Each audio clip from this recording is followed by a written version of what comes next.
তোয়া এতক্ষণ সেদিনের সেই ঘটনা ভাবতেই মগ্ন ছিল। চোখের কোণ থেকে পানি গড়িয়ে পড়ছে, বুকের মধ্যে তোলপাড় করা ঝড় শুরু হয়ে গেছে। তোয়া ফুপিয়ে ফুপিয়ে কেঁদে ওঠে। হঠাৎ কারো ছোঁয়া পেয়ে তোয়া পাশ ফিরে তাকালো। প্রত্যয়ের আম্মু খাবার নিয়ে এসেছে। তোয়া প্রত্যয়ের আম্মুকে দেখে চোখ মুছে নিল আর উঠে বসল। ভেজা চুলের পানিতে বালিশটাও ভিজে গেছে, কিন্তু তোয়ার কোনো খেয়ালই নেই। প্রত্যয়ের আম্মু তোয়ার চোখের পানি মুছে দিল আর কাঁদতে নিষেধ করে তোয়ার মুখের কাছে খাবার ধরল। তোয়া খাবে না বলে জেদ ধরল। তখনই প্রত্যয় রুমে এসে ওর আম্মুকে বলল, আম্মু তুমি গিয়ে দেখো বাবাইয়ের কিছু লাগবে কি না, আমি ওকে খাইয়ে দিচ্ছি। হুম, আমি যাচ্ছি তাহলে। হুম। প্রত্যয় খাবারের প্লেট হাতে তুলে নিল আর তোয়া উল্টো ঘুরে প্রত্যয়ের দিকে পিট করে বসল। প্রত্যয় তোয়ার বাহু ধরে ওর দিকে ঘোরালো আর নরম সুরেই বলল, তোর বাবা হার্টের পেশেন্ট। আমি যদি এখন গিয়ে বলি তুই আমার কথাও শুনছিস না, তাহলে কি হবে বুঝতে পারছিস? আর হার্টের পেশেন্টদের উত্তেজিত করা মোটেও উচিত না। তোয়া সাইলেন্ট। তাই বলছি এখন চুপ করে খেয়ে নে। তোর খাওয়া শেষ হলে আমরা হসপিটালে যাব, আর তুই না খেলে আমিও হসপিটালে যাব না, আর আঙ্কেলেরও চেক আপ করা হবে না। প্রত্যয়ের কথা শুনে তোয়া আর অবাধ্য হয়নি। প্রত্যয়ের হাতে চুপ করে খাচ্ছে, তবে ওর অবাধ্য চোখ দুইটা থেমে নেই। অবিরাম ধারায় গাল বেয়ে পানি গড়িয়ে পড়ছে। প্রত্যয় ওর বাম হাত দিয়ে আলতো করে তোয়ার চোখ মুছে দিল। তোয়ার খাওয়া শেষ হলে প্রত্যয় তোয়াকে রেডি হয়ে নিতে বলল আর প্রত্যয় রুমের বাইরে চলে গেল। তারপর দুজনে রেডি হয়ে হসপিটালের দিকে রওনা হলো। প্রত্যয় গিয়ে তোয়ার আব্বুকে চেক আপ করছিল আর এটা ওটা জিজ্ঞেস করছিল। তোয়া কেবিনের এক কোণে চুপ করে দাঁড়িয়ে দেখছিল।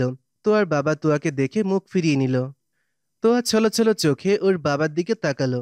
তারপর কেবিন থেকে বের হয়, সামনে পেতে রাখা একটা চেয়ারে বসলো আর জোরপূর্বক হেসে ওর চোখের পানি মুছে ফেলল। তারপর তোয়া আবার স্মৃতিচারণ করতেই মগ্ন হয়ে পড়ল। সেদিন প্রত্যয় কিছু বলবে তার আগেই প্রিয়ম এসে দাঁড়ালো ওদের সামনে। প্রিয়ম এসে এক টানে তোয়াকে ওর দিকে ঘোরালো। তোয়া প্রত্যয়ের শার্টের হাতা খামচে ধরে আছে। প্রিয়মের চোখ রাগে লাল হয়ে আছে। মনে হচ্ছে এখনই সে ধ্বংসলীলার খেলায় মেতে উঠবে। তোয়া ছলো ছলো চোখে প্রিয়মের দিকে তাকালো আর প্রত্যয় যেন বাকশক্তি হারিয়ে ফেলছে। মস্তিষ্ক যেন কোনো কাজ করছে না। এখন এই পরিস্থিতিতে মস্তিষ্কটাও যেন বেইমানের খেলায় মেতেছে। প্রিয়ম তোয়ার গাল চেপে ধরল আর চিৎকার করে বলল, আমার বুকে আগুন জ্বালিয়ে এসে এখন অন্য কারো বুকে মুখ লুকোচ্ছিস?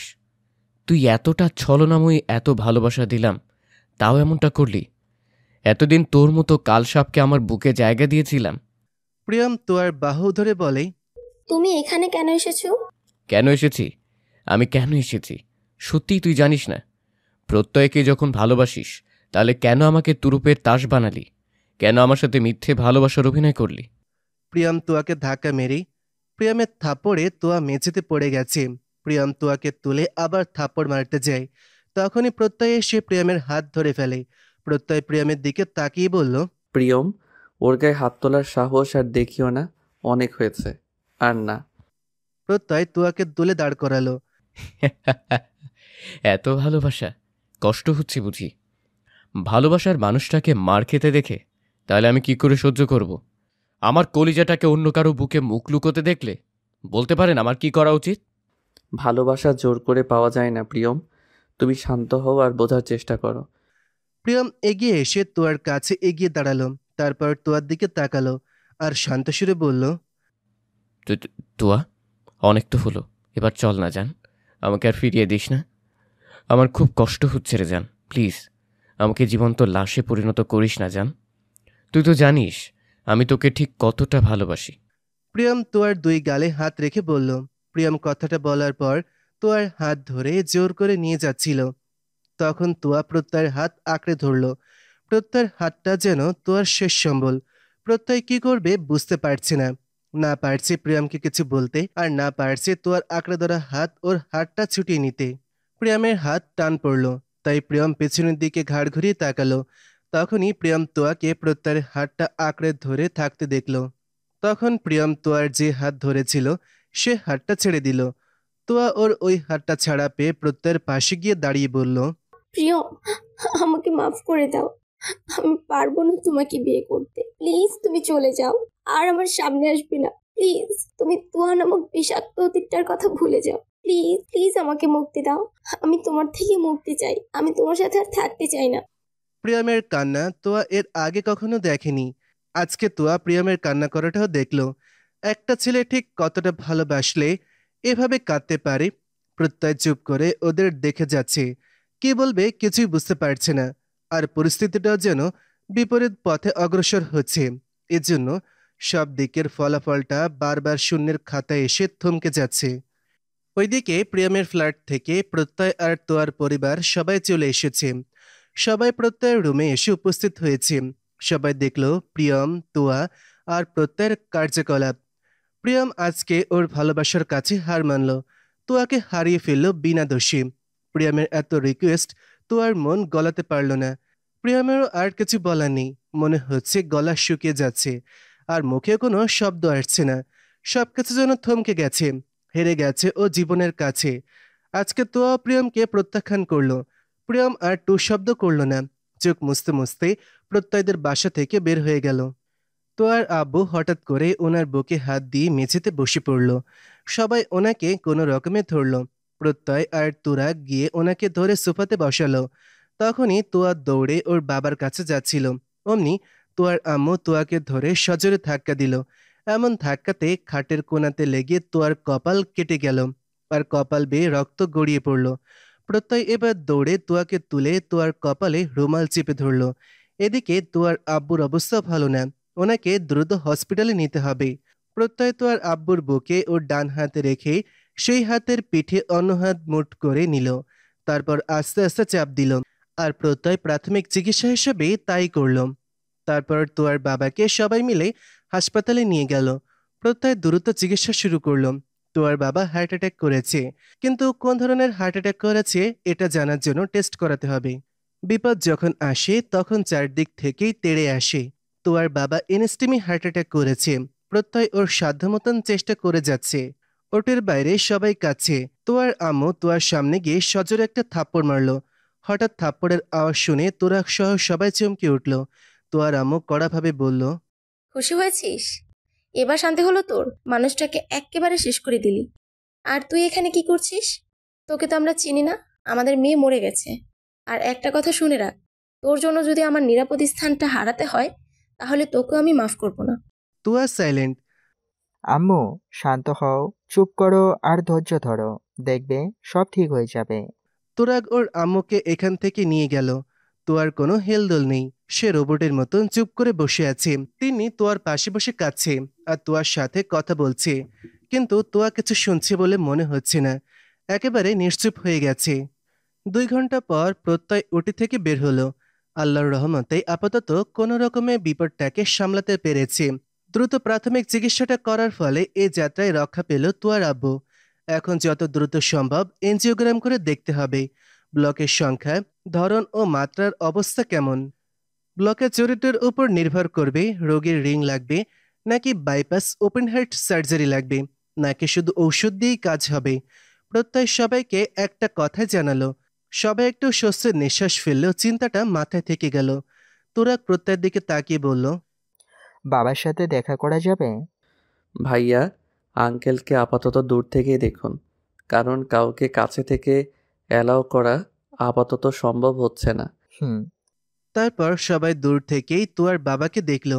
তোয়া স্তব্ধ হয়ে মাথা নিচু করে বসে আছে।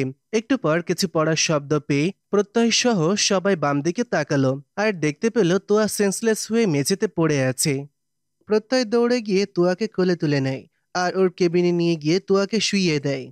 পাশেই টেবিলে রাখা পানির গ্লাস থেকে প্রত্যয় পানি নিয়ে তোয়ার মুখে ছিটা দিতে থাকে আর হাতে পায়ে মালিশ করতে থাকে। একটু পর তোয়ার সেন্স ফিরে আসে আর তখন যেন প্রত্যয়ের কলেজেও পানি আসে। তখন তোয়ার এইভাবে পড়তে দেখে প্রত্যয়ের কলেজে কেঁপে উঠেছিল। তোয়া চোখ টিপ টিপ করে একবার চোখ খুলছে আর একবার বন্ধ করছে। এত পরিমাণ কেঁদেছে যে চোখের পাতা ভারী হয়ে নিজে থেকেই বন্ধ হয়ে আসছে। তোরাগ বাইরে থেকে সব দেখছিল। তোয়ার সেন্স ফিরতে দেখে তোরাগ ওইখান থেকে সরে গেল। প্রত্যয় তোয়ার কেটে যাওয়া কপালটা ড্রেসিং করে ব্যান্ডেজ করে দিল। সারাদিনের ক্লান্তি, মানসিক চাপ, টেনশন আর এত কান্নার ফলে তোয়ার শরীর আর চলছে না। তুয়া ওর চোখ খোলা রাখার এত চেষ্টা করেও ব্যর্থ হলো, আর ওর দু চোখে ঘুম নেমে এলো। প্রত্যয় তুয়ার একটা হাত আলতো করে ধরে বলল, কেন এমন পাগলামি করছিস তোয়া? এ কোন খেলায় মেতে উঠেছিস তুই? এই খেলার পরিণতি যে খুব ভয়াবহ হবে। জানি না কি হয়েছে তোর, কেন মেতে উঠেছিস এমন নিষ্ঠুর খেলায়। তবে আমি আছি তোর পাশে, আর সব সময় থাকবো। 4 ঘন্টা পর তুয়ার বাবার সেন্স ফিরে আসে।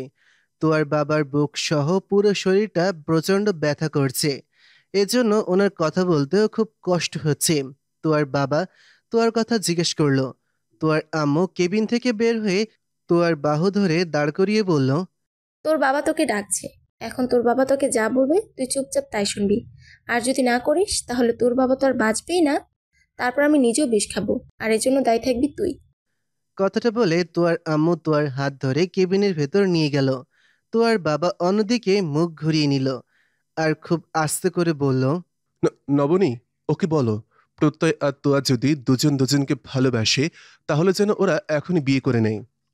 তুয়ার মায়ের দিকে তাকিয়ে, ভাইয়া আপনি আগে সুস্থ হয়ে নিন, তারপর না হয় সব হবে। না ভাবি, আমি আর ওকে বিশ্বাস করি না। হয়তো এখন আবার বলতেও পারে যে ও প্রত্যয়কেও ভালোবাসে না। আমি ওকে সুযোগ দিয়েছিলাম বলে ও একটা ছেলে জীবন নষ্ট করে দিয়েছে। আমি আর ওকে কোনো সুযোগ দিব না। ওকে এখনই আমার সামনে প্রত্যয়কে বিয়ে করতে হবে, আর না হলে আমার মরামুখ দেখার জন্য প্রস্তুত থাকতে হবে। আঙ্কেল প্লিজ, আপনি উত্তেজিত হবেন না। আপনি একটু সুস্থ হয়ে নিন, তারপর না হয় সব হবে। না, আমি যা বলেছি তাই হবে। তুয়ার বাবা প্রত্যয়ের বাবার হাত ধরে বিয়ের ব্যবস্থা করতে বলল। তুয়া নিশ্চুপ হয়ে বসে আছে। 30 মিনিটের মধ্যেই কাজীও চলে আসলো। প্রত্যয় কি করবে কিছুই বুঝতে পারছে না। কাজী এসে যথারীতি ওনার লেখালেখির কাজে লেগে গেল। তুয়া এখনো মাথা নিচু করে বসে আছে। তুয়া তো চোখের পানিতে কিছু দেখতে পাচ্ছে না। চোখের পানির সাথে জীবনটা যেন ঝাপসা হয়ে উঠেছে। তুয়ার আব্বু বলে উঠল, তোরাক, ওকে নাটক থামাতে বলো, আর কবুল বলতে বলো, আর কবুল বলে আমাকে ধন্য করতে বলো। কি হলো, শুনতে পাচ্ছিস না? তাড়াতাড়ি কবুল বলে এখান থেকে বিদায় হও। তুয়ার আম্মু কঠিন সুরে বলে, তো মা কবুল বলে দে, কাঁদিস না মা আমার। আল্লাহ যা করে আমাদের ভালোর জন্যই করে। তুয়া সাইলেন্ট। হঠাৎ করে তুয়ার আম্মু তুয়াকে ঠাস করে একটা থাপ্পড় মারল। প্রত্যয় সবার এমন রুট ব্যবহারটা যেন আর সহ্য করতে পারছে না। প্রত্যয় কিছু বলতে যাবে তখনই তুয়া প্রত্যয়কে অবাক করে দিয়ে কবুল বলে দিল। প্রত্যয় শান্ত দৃষ্টিতে তুয়ার কষ্টমাখা মুখের দিকে তাকালো। এখন তুয়ার মুখে স্পষ্ট হারানোর ব্যথা আর অসহায়ত্ব প্রকাশ পাচ্ছে। কিন্তু এখন পিছিয়ে যাওয়ার কোনো পথই খোলা নেই, কারণ তুয়া নিজে হাতে ওর সব পথ বন্ধ করে দিয়েছে।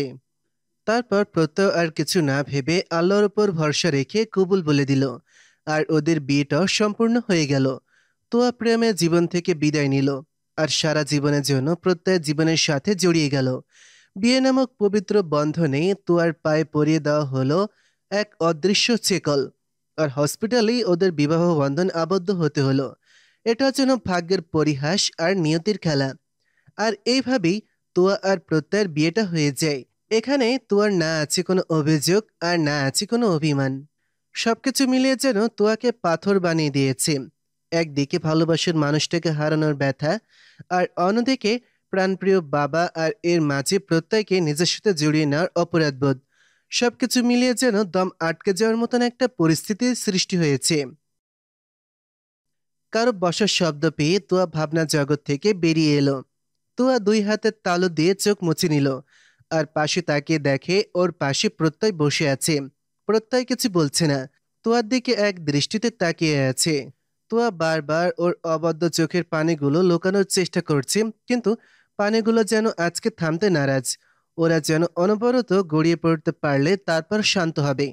প্রত্যয় তোয়ার দিকে তাকিয়ে বলল, কাঁদতে ইচ্ছে করলে আমার বুকের বাঁ পাশে মাথা রেখে যত ইচ্ছে কেঁদে নিতে পারিস, তাহলে দেখবি মনটা একটু হলেও শান্ত হবে। তুই কেন বারবার চোখের পানি লুকাচ্ছিস? তবে জানিস তো, তারাই সুখী যারা কষ্ট পেলে মন খুলে কাঁদতে পারে। কারণ চোখের পানির সাথে সাথে বুকের কষ্টটাকে একটু হলেও কমানো যায়। কিন্তু যারা কাঁদতে পারে না, তাদের ভেতর ভেতর গুমড়ে গুমড়ে মরতে হয়। প্রতিনিয়ত সেই কষ্টটার দহনে দগ্ধ হতে হয়। আর এক বুক কষ্ট নিয়ে সবার সামনে হাসি মুখে দাঁড়াতে হয়। তোয়া কিছু বলেনি, চুপ করে আছে, কারণ প্রত্যয় চোখে চোখ রেখে কথা বলার সাহস ওর নেই। প্রত্যয় নিজে থেকেই বলল, আঙ্কেলের টেস্ট রিপোর্টগুলো এসে গেছে। আমি নিজে দেখেছি, টেনশনের কিছু নেই। আজকেই আঙ্কেলকে রিলিজ করে দেওয়া হবে। আর খেয়াল রাখতে হবে যেন কোনো কারণে টেনশন বা উত্তেজিত না হয়ে যায়। হুম। তোয়া আর কথা বাড়ালো না, তাই প্রত্যয়ও আর কিছু বলল না। একটু পর প্রত্যয় মেডিসিন লিখে সাবধানে থাকতে বলে তোয়ার বাবাকে রিলিজ করে দিল। তোয়া ওর বাবার সাথে বাসায় চলে গেল। প্রত্যয়ের পেশেন্ট দেখতে হবে, তাই প্রত্যয় হসপিটালেই থেকে গেল। তোরাগ আর প্রত্যয়ের বাবা তোয়ার বাবাকে ধরে ওনার বেডরুমে রেখে আসলো। তোয়া এক কোণে চুপটি করে বসে আছে। তিন্নি তোয়ার পাশে বসে কত কিছু বলছে, কিন্তু তোয়ার কোনো হেলদোল নেই। প্রত্যয়ের আব্বু আম্মু কিছুক্ষণ থেকে ওনারা চলে গেল। 3 ঘন্টা পর প্রত্যয় বাসায় ফিরল। তারপর ফ্রেশ হয়ে তোয়াদের বাসায় গেল। আর প্রত্যয় বাসায় ঢুকেই বুঝতে পারলো তোয়াকে বকাবকি করছে ওর আম্মু। প্রত্যয় তোয়ার বাবার সাথে একা কিছু কথা বলল।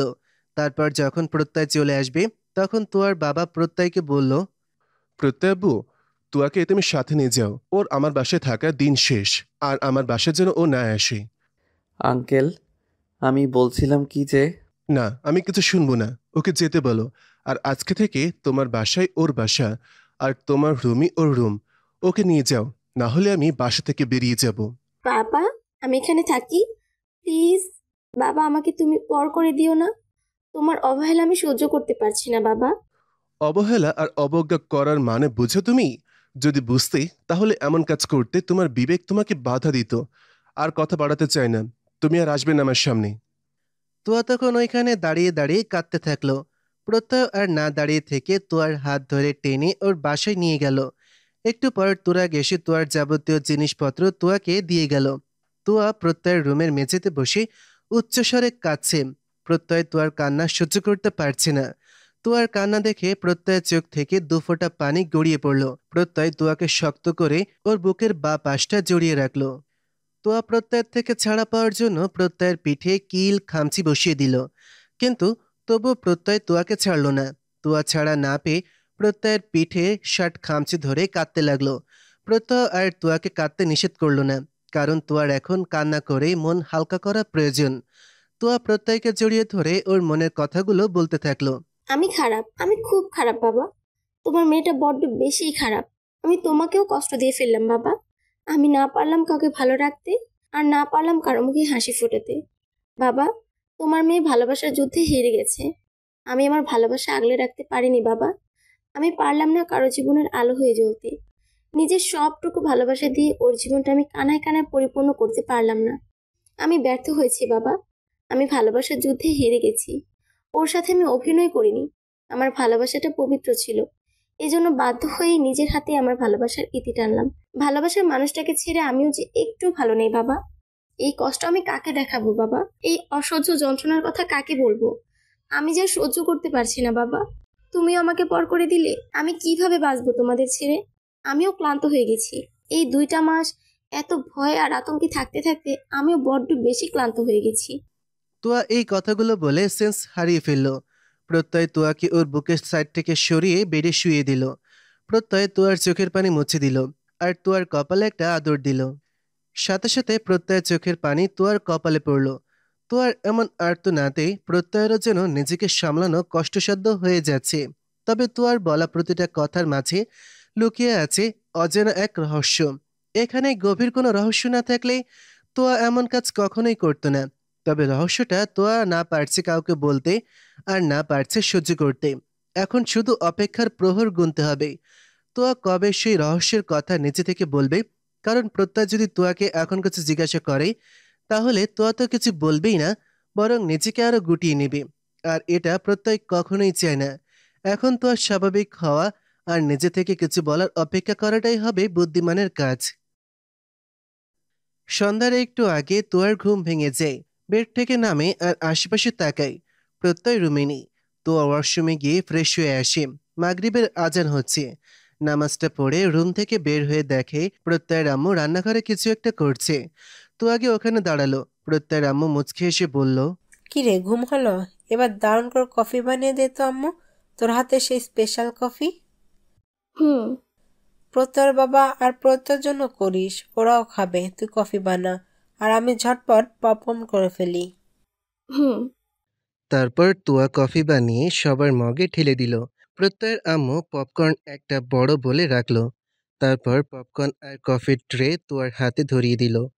তুয়া জিজ্ঞাসু দৃষ্টিতে প্রত্যয়ের আম্মুর দিকে তাকালো। তুয়ার দৃষ্টির মানে ধরতে পেরে প্রত্যয়ের আম্মু বলল, প্রত্যয়ের স্টাডি রুমে আছে, যা ওকে গিয়ে দিয়ে আয়। সেই বিকেলে স্টাডি রুমে ঢুকেছে, এতক্ষণ কি করছে সেটা ডাক্তার সাহেবই জানে, তাড়াতাড়ি যা, তা না হলে কফিটা আবার ঠান্ডা হয়ে যাবে। হুম। তুয়া প্রত্যয়ের স্টাডি রুমে গেল। প্রত্যয় একটা চেয়ারে বসে আছে আর ওর সামনে আছে একটা মোটা বই। প্রত্যয়কে এখন দেখেই মনে হচ্ছে সে বইয়ের মাঝে মনোনিবেশ করেছে। তার মুখে সিরিয়াস ভাবটাও বিরাজ করছে। তুয়া দরজায় নক করলো। প্রত্যয় বইয়ের থেকে দৃষ্টি সরিয়ে দরজার দিকে তাকালো আর তুয়াকে দেখে ভেতরে আসতে বলল। তুয়া ভেতরে ঢুকে প্রত্যয়ের দিকে কফির মগ এগিয়ে দিল। তুয়ার হাত থেকে কফির মগটা নিল প্রত্যয়। পপকর্নের বোলটা প্রত্যয়ের সামনে রাখলো তুয়া। তারপর তুয়া চলে আসতে যাবে তখন প্রত্যয় বলল, তোর কফির মগটা এখানে নিয়ে আয়, তোর সাথে আমার কথা আছে। প্রত্যয় বইটা বন্ধ করে। তুয়া মাথা নিচু করে বলে, আচ্ছা বলো, আর আমি এখন কফি খাবো না। এরপর তুয়া প্রত্যয়ের সামনে বসলো। প্রত্যয় ওর কফির মগটা তুয়ার দিকে এগিয়ে দিল। তুয়া একবার প্রত্যয়ের দিকে তাকালো, তারপর দৃষ্টি সরিয়ে নিল। প্রত্যয় তুয়াকে কফিটা খেতে বলল। তুয়া কফির মগে ঠোঁট ছোঁয়ালো। দুইবার কফিটা মুখে নিয়ে মগটা রেখে দিল। প্রত্যয় মগটা নিয়ে অনায়াসে কফি খেতে লাগলো। তুয়া কিছু বলল না, কারণ কিছু বলার থাকলে তো বলবে। প্রত্যয় মগটা রেখে শান্ত কণ্ঠে তুয়ার দিকে তাকিয়ে বলল, আমাদের তো এখন বিয়ে হয়ে গেছে, তুই আর আমি এখন হাজব্যান্ড ওয়াইফ। যা হয়েছে সেসব ভুলে যা। যদিও এতটা সহজ না, তারপরেও বলবো মানিয়ে নিতে। কারণ কি জানিস, তোর আর আমার সাথে জড়িয়ে আছে আমাদের পরিবার। আমি জানি না কি হয়েছে তোর, তবে এখন যা হচ্ছে এটা মেনে নে। আর এতে তোর আমার সাথে সবারই মঙ্গল। আমাকে সেলফিশ ভাবিস না, একটু ঠান্ডা মাথায় ভেবে দেখ। আমি জানি তোর সময় লাগবে, আমিও তোকে সময় দেব। বাট তুয়া, তোর এটা মনে রাখতে হবে, তোর সাথে এখন আমিও জড়িয়ে আছি। তুই যতদিন তোর জন্য অপেক্ষা করতে বলবি আমি রাজি। কিন্তু তোর কাছে আমার একটাই রিকোয়েস্ট আছে, সেটা হলো তুই সবার কাছে নিজেকে স্বাভাবিক রাখ। আমাদের জন্য আমাদের বাবা মায়েরা কষ্ট পাচ্ছে, এটা তো ঠিক না, তাই না? হুম। আমাকে ভালোবেসে তুই আমার কাছে আসিসনি, এই কথাটা আমার অজানা নয়। তবে বিশ্বাস আর ভরসা করিস বলেই এখন তোর জীবনের সাথে আমাকে জড়িয়ে নিয়েছিস। আমার তোর উপরে কোনো অভিযোগ নেই, শুধু একটাই চাওয়া আছে, সেটা হলো তুই নিজেকে স্বাভাবিক কর। আমার রুমের চার দেওয়ালের মাঝে তুই তোর ইচ্ছে মতো চলতে পারিস, এতেও আমার কোনো আপত্তি নেই। তুয়া চোখ মুছে বলে, তোমার সাথে আমি এখন পবিত্র একটা বন্ধনে আবদ্ধ হয়েছি, এটা অস্বীকার করার সাহস আমার নেই। আমার জন্য তুমিও এখন কষ্ট পাচ্ছ। আর সত্যি বলতে আমি এমনটা চাইনি, তবে বিয়ে যখন হয়ে গেছে এটা তো আর অমান্য করতে পারি না। তাই আমাকে একটু সময় দাও, আমি আমার সাধ্যমতো চেষ্টা করব। খুব প্রিয় কোনো জিনিস চিরতরে হারিয়ে ফেলেছি তো, এই জন্য কষ্টটা ঠিক সামলে উঠতে পারছি না। আমি আছি তোর পাশে। হাজবেন্ড না ভাবিস, শুভাকাঙ্ক্ষী তো ভাবতে পারিস। নিজেকে শক্ত কর, দেখবি সব কিছু ঠিক হয়ে যাবে। তুয়া মাথা নিচু করে, হুম। এবার আমি যাই। না, আমার কথা এখনো শেষ হয়নি। আমি এবার যা বলবো তুই মন দিয়ে শোন। আর আমার কথার মাঝখানে কোনো কথা বলবি না। আর এই কথা শোনার পর নিজেকে শক্ত রাখবি, কারণ আমাদের সাথে খারাপ যা কিছু ঘটে তার পেছনে কোনো না কোনো ভালো কিছু লুকিয়ে থাকে। পৃথিবীতে মানুষ যেমন রয়েছে বিভিন্ন ধরনের, তাদের মন মানসিকতাও তেমন হয়ে থাকে বিভিন্ন ভিন্ন রকমের, এবং মানসিক সমস্যাগুলোও হরেক রকমের। বাংলাদেশে যারা মানসিক রোগে আক্রান্ত হন তাদের একটি অংশ আক্রান্ত হয় বায়োলজিক্যাল এবং জেনেটিক কারণে, কিন্তু বড় একটি অংশ আক্রান্ত হয় পারিবারিক হতাশা এবং নানা ধরনের চাপ, দারিদ্র্য, প্রেমজনিত কারণ। আর এসব সমস্যা মাঝেই মানসিক রোগের উৎপত্তি। তবে সামাজিক এবং পারিবারিক অসঙ্গতি এর অন্যতম কারণ। আর এসব মানসিক সমস্যাগুলো এক একটার লক্ষণ এক এক রকমের। যেমন অটোফেজিয়া, এই রোগে আক্রান্ত মানুষ ক্রমাগত নিজের শরীরকে ব্যথা দেবার প্রয়োজন অনুভব করে থাকেন। এটা তেমন অস্বাভাবিক নয়। অস্বাভাবিক ব্যাপারটা হলো নিজেকে কষ্ট দেওয়ার প্রক্রিয়াটি। অটোফেজিয়া আক্রান্ত মানুষ নিজের শরীর কামড়ায়, এমনকি কখনো কখনো খেয়েও ফেলে। এরা অন্ধকার রুম পছন্দ করে, সব কিছুতে নিজেকে অযোগ্য বলে মনে করে, সবসময় নিজেকে গুটিয়ে রাখতে চায়। প্রচণ্ড বিষণ্ণতা, সিজোফ্রেনিয়া ইত্যাদি মানসিক সমস্যার পাশাপাশি অটোফেজিয়া দেখা দিতে পারে। অর্থাৎ অটোফেজিয়া রোগের পেশেন্ট নিজেকে নিজের কাছে বোঝা মনে করে।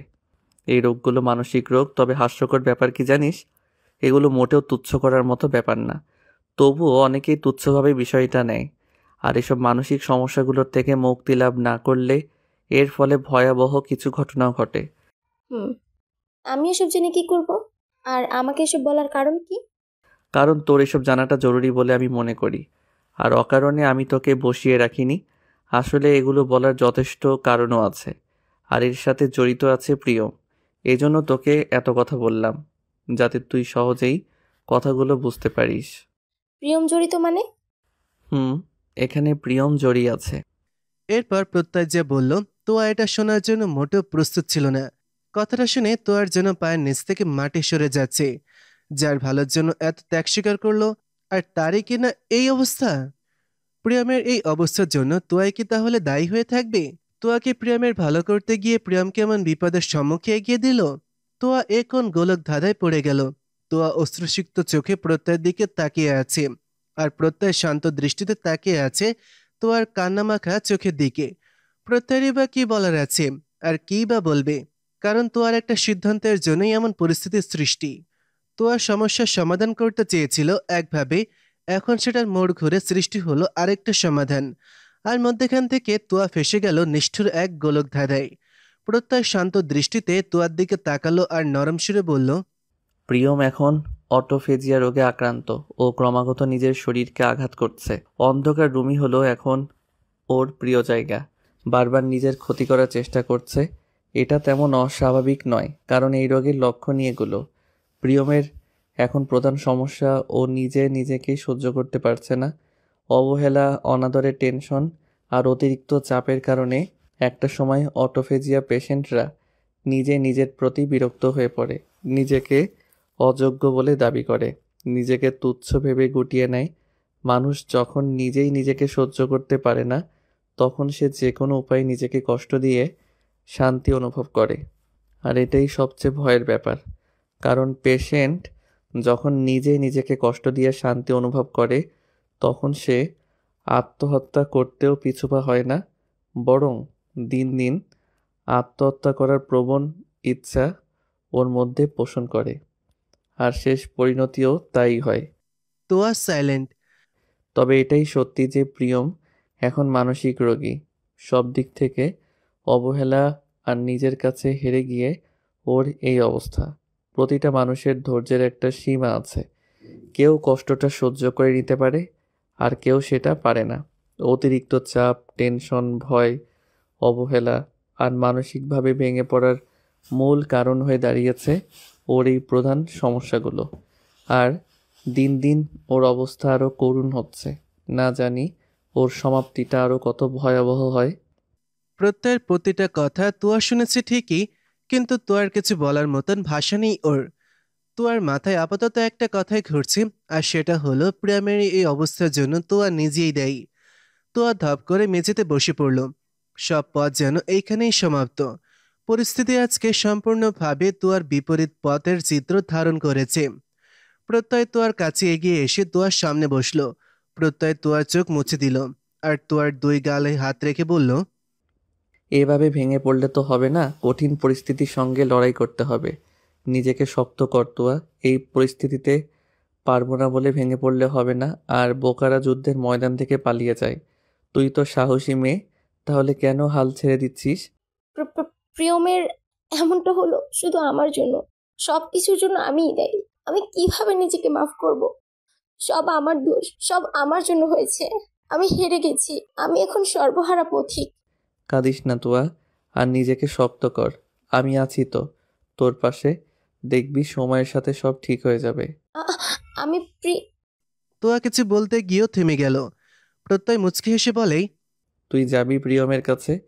হুম, একটা বার, শুধুমাত্র একটা বার আমি ওকে দেখবো। প্লিজ আমাকে ওর কাছে নিয়ে চলো, আমি তোমার পায়ে পড়ি। শুধু একটা বারের জন্য আমাকে ওর কাছে নিয়ে চলো। কথাটা বলে তোয়া প্রত্যয়ের পা ধরতে যাবে, অমনি প্রত্যয় তোয়াকে থামিয়ে দেয়। প্রত্যয় মুচকি হেসে বলে, ধুর বোকামে, পা ধরতে হবে না। তবে তুই যদি একটা শর্ত মেনে নিস, তাহলে আমি তোকে নিয়ে যাব। কি শর্ত? কালকে সকালে আমি তোকে প্রিয়মের কাছে নিয়ে যাব। এখন একদম ভেঙে পড়বি না। আর বাসার কেউ যেন ভুলেও এসব কথা না জানে। আর আমি যে তোকে প্রিয়মের কাছে নিয়ে যাচ্ছি, এটা শুনলে সবাই আমাদের উপর রেগে যাবে। তাই বলছি, নিজেকে স্বাভাবিক কর, যাতে কেউ আমাদের কোনোভাবে সন্দেহ না করে। কি, পারবি তো আমার শর্ত মানতে? হুম, আমি পারবো, আর তোমার সব কথা শুনবো। তবু আমাকে প্রিয়মের কাছে নিয়ে চলো প্লিজ, আমি একটা বার ওকে দেখবো। হুম। সেদিন প্রিয়ম চলে যাওয়ার পর ওর কি হয়েছে সব খবর প্রত্যয় জানে। আর প্রিয়ম এখান থেকে বের হওয়ার পর প্রিয়ম অ্যাক্সিডেন্টও করেছিল। প্রত্যয় নিজ দায়িত্বে থেকে প্রিয়মের সব খবর রেখেছে। এমন পরিস্থিতিতে ওর পাশে কারো না কারো তো দাঁড়ানো উচিত। এজন্য প্রত্যয় নিজেই প্রিয়মের খোঁজ রেখেছে। আমাদেরও কিছু কিছু দায়িত্ব আছে, যেগুলো আমরা চাইলেও ঝেড়ে ফেলতে পারি না। কারণ প্রতিটা মানুষের মধ্যে বিবেক বলে কিছু একটা আছে। আর যাদের বিবেক আছে, তারা সব দায় ঝেড়ে ফেলতে পারে না। তাদের বিবেকই তাদের সঠিক পথ দেখিয়ে দেয়। আজকে তোয়া যখন ঘুমিয়েছিল, প্রত্যয় সাদকে ফোন করে সবকিছু জানিয়েছে। কারণ সাদ একজন সাইকোলজিস্ট। প্রিয়ামের অস্বাভাবিক আচরণের কারণে প্রত্যয় সাদের সাথে কথা বলেছে। আর এটার জন্যই জানা গেছে প্রিয়ম অটোফ্যাজিয়া রোগে আক্রান্ত। প্রিয়ম সবার থেকে নিজেকে একেবারেই আড়াল করে নিয়েছে। আর নিজের জগৎ হিসেবে বেছে নিয়েছে অন্ধকার রুম। রাতের খাবারের জন্য প্রত্যয়রা সবাই একসাথে খেতে বসেছে। প্রত্যয়ের আম্মু সবাইকে খাবার সার্ভ করে দিল। তুয়া ওর মুখে এক লোকমা ভাত তুলে নিল। আর সেই ভাতটুকু এখন না পারছে গিলতে, আর না পারছে উগরে ফেলতে। প্রত্যয় তুয়ার দিকে একবার তাকিয়ে গ্লাসে পানি ঢেলে তুয়ার দিকে এগিয়ে দিল। তুয়া পানি দিয়ে ভাতটুকু গিলে নিল, আর তখনই সাথে সাথে ভীষণ খেলো। প্রত্যয় এক লাফে চেয়ার থেকে উঠে তুয়ার মাথা আর পিঠে হাত বুলাতে থাকলো। আর এদিকে তুয়ার তো কাশতে কাশতে জান যাওয়ার উপক্রম। কাশির চোটে তুয়ার চোখ থেকে ঝরঝর করে পানি পড়েছে। আর পুরো মুখ লাল হয়ে আছে। এক পর্যায়ে তোয়া মুখে হাত দিয়ে প্রত্যয়ের রুমের দিকে দৌড়ে চলে গেল। তোয়া ওয়াশরুমে গিয়ে বমি করে দিল। প্রত্যয় আর না দাঁড়িয়ে তোয়ার পেছনে গেল। তোয়া বেসিনের সামনে দাঁড়িয়ে বমি করছে। আর প্রত্যয় গিয়ে তোয়ার কপালের দুই পাশ চেপে ধরল। একটু পর তোয়ার মুখ ধুইয়ে দিল প্রত্যয়। তোয়াকে ধরে রুমে নিয়ে আসলো। তোয়াকে বেডে শুইয়ে তোয়ার জন্য হালকা খাবার এনে জোর করে খাইয়ে দিল। আর কম ডোজের একটা ঘুমের মেডিসিনও দিল। এখন আপাতত ওর একটু রেস্টের বড্ড বেশি প্রয়োজন। তো আরও মানসিক রোগে আক্রান্ত হতে বেশি সময় লাগবে না। আর ঘুমের মেডিসিন না দিলে তো আর সারা রাত চোখের পাতা এক করতো না। এদিকে প্রত্যয়ের আব্বু আম্মু তোয়ার ভীষণ খাওয়াতে প্রত্যয় কেমন উতলা হয়ে উঠেছে সেটাই বসে বসে দেখছিল। প্রত্যয় যে তোয়ার প্রতি কতটা দুর্বল, এটা ওনাদের অজানা নয়। আর ছেলেটা যেই নিজের কষ্টটা লুকিয়ে রেখে সবার কত খেয়াল রাখছে, তাও সে না করছে কোনো অভিযোগ আর না করছে কোনো রাগ। সবকিছু নিজ হাতে সামলে নিচ্ছে, যেন ওর কাছে আছে সবকিছুর সমাধান। পরের দিন সকালে প্রত্যয় তোয়াকে জোর করে ব্রেকফাস্ট করিয়েছে। আর ওর আব্বু আম্মুকে বলেছে তোয়াকে নিয়ে একটু বেড়াতে যাচ্ছে, যাতে তোয়ার মনটা ভালো হয়। এটা শুনে প্রত্যয়ের আব্বু আম্মু কিছু বলেনি। প্রত্যয় গাড়ি ড্রাইভ করছে, আর তোয়া পাশে বসে উসখুস করছে, যেন রাস্তা আর শেষ হচ্ছে না। প্রত্যয় সবই বুঝতে পারছে, বাট কিছুই বলছে না। প্রায় 48 মিনিট পর প্রত্যয় গাড়ি থামালো। আর ওরা গাড়ি থেকে বেরিয়ে 12তলা একটা ফ্ল্যাটের সামনে গেল। প্রত্যয় কলিং বেলে চাপ দিল। একটু পর একটা ছেলে এসে দরজা খুলে দিল। তোয়া দ্রুত ছেলেটাকে সরিয়ে ভেতরে ঢুকে গেল। আর আশেপাশে তাকিয়ে প্রিয়মকে খুঁজতে থাকলো। তোয়া প্রিয়মকে আশেপাশে না দেখতে পেয়ে দৌড়ে অন্য রুমগুলোতে খুঁজতে শুরু করলো। খুঁজতে খুঁজতে একটা রুমের মেঝেতে প্রিয়মকে শুয়ে থাকতে দেখলো। প্রিয়মের হাতে খুব সুন্দর একটা পুতুল বউ। প্রিয়ম ওর বুকের বা পাশে পুতুলটাকে রেখে মেঝেতে শুয়ে ঘুমাচ্ছে। তোয়া হাঁটু মুড়ে প্রিয়মের সামনে বসলো। তোয়ার চোখের পানি আর বাদ মানছে না। রাজপুত্রের মতন ছেলে এ কি অবস্থা হয়েছে! যে ছেলে সবসময় ফিটফাট থাকতে পছন্দ করে তার এই অবস্থা। তোয়া আর কান্না আটকে রাখতে পারল না, এবার শব্দ করে কেঁদে দিল। প্রিয়ম কারো কান্নার শব্দ পেয়ে চোখ খুলে তাকালো, আর তোয়াকে দেখে প্রিয়মের চোখের কোণা বেয়ে পানি গড়িয়ে পড়ল। প্রিয়ম শুয়ে থাকা অবস্থায় তোয়ার মুখের পানে চেয়ে আছে। প্রত্যয় দরজার কাছে চুপ করে দাঁড়িয়ে আছে। তোয়া আর প্রিয়ম কারো মুখে কোনো কথা নেই, দুজন দুজনের দিকে তাকিয়ে আছে, আর তাদের চোখ থেকে ঝরে পড়ছে হারানোর অশ্রু। প্রিয়ম উঠে হঠাৎ করে তোয়ার গলা চেপে ধরল, কিন্তু তোয়া প্রিয়মকে ছাড়ানোর বিন্দুমাত্র চেষ্টাটুকুও করল না। প্রত্যয় দ্রুত এসে প্রিয়মের থেকে তোয়াকে ছাড়িয়ে নিল। প্রিয়ম একটা ফ্লাওয়ার ভাস ছুঁড়ে তোয়ার দিকে মারল, আর তোয়াকে প্রোটেক্ট করতে গিয়ে ওইটা লাগলো প্রত্যয়ের পিঠ বরাবর। প্রত্যয় আহ শব্দ করে উঠল। তোয়া চোখ তুলে প্রত্যয়ের দিকে তাকালো। তোয়া এটা বুঝলো প্রত্যয় খুব ব্যথা পেয়েছে। তোয়া প্রত্যয়কে সরিয়ে দিয়ে প্রিয়মের সামনে এসে দাঁড়ালো, আর প্রিয়ম তখন চিৎকার করে বলল, কেন এসেছিস তুই? কেন এসেছিস তুই এখানে? দেখতে এসেছিস আমি মরে গেছি কি না? আমি মরলে খুশি হবি তুই না? তোর খুশির জন্য আমি সব করতে পারি। আজকেও তোকে আমি খুশি করব। তুই যা চাইবি তাই হবে। ছুরিটা কই? আজকে আমি নিজেকে শেষ করে দেব। প্রিয়ম আশেপাশে তাকিয়ে, প্রিয়ম প্লিজ শান্ত হও, এত হাইপার হয়ে পড়লে তো হবে না, আমরা বসে কথা বলি, একটু শান্ত হও প্লিজ, এমন করো না। ওর সব ইচ্ছেই আমি পূরণ করব, সব। আমার কলিজা আমার থেকে কিছু চাচ্ছে, আর আমি ওকে দিব না? তা কি করে হয়? আজকে আমি নিজেকে শেষ করে দেব। আর ও আমার থেকে মুক্তি চেয়েছিল, তাই না? ওকে, তাই হবে।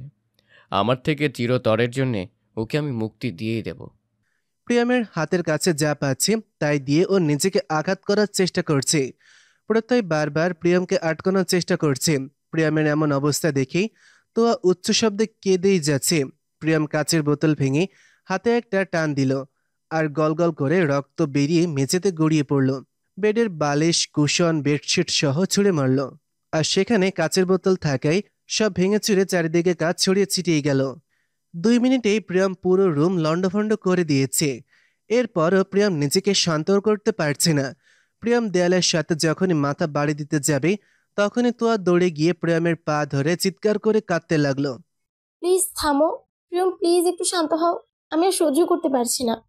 ভাঙা কাচের টুকরো হাতে তুলে নিয়ে, না, তুই তো চাস আমি মরে যাই, তাই না? তোর ইচ্ছেই পূরণ করব আমি। যা, তুই আমার চোখের সামনে থেকে চলে যা। আমার ভালোবাসাকে তুই অবজ্ঞা করেছিস। আমার পবিত্র ভালোবাসাটাকে তুই তুচ্ছ ভেবে আমাকে ফিরিয়ে দিয়েছিস। আমি এই জীবন নিয়ে আর বাঁচতে চাই না। আমি নিজেকেই শেষ করে দেব, আর চিরতরে তোকে মুক্তি দেব আমি। প্লিজ প্রিয়ম, না, এমন পাগলামি আর করো না। আমি তোমাকে এমনি এমনি ফিরিয়ে দেইনি, একটু বোঝার চেষ্টা করো। ঠকবাজ, মিথ্যেবাদী, তোকে আমি বিশ্বাস করি না। তুই আবার নতুন চাল চেলেছিস। আবার আমার জীবন নিয়ে তোর খেলতে ইচ্ছে করছে, তাই না?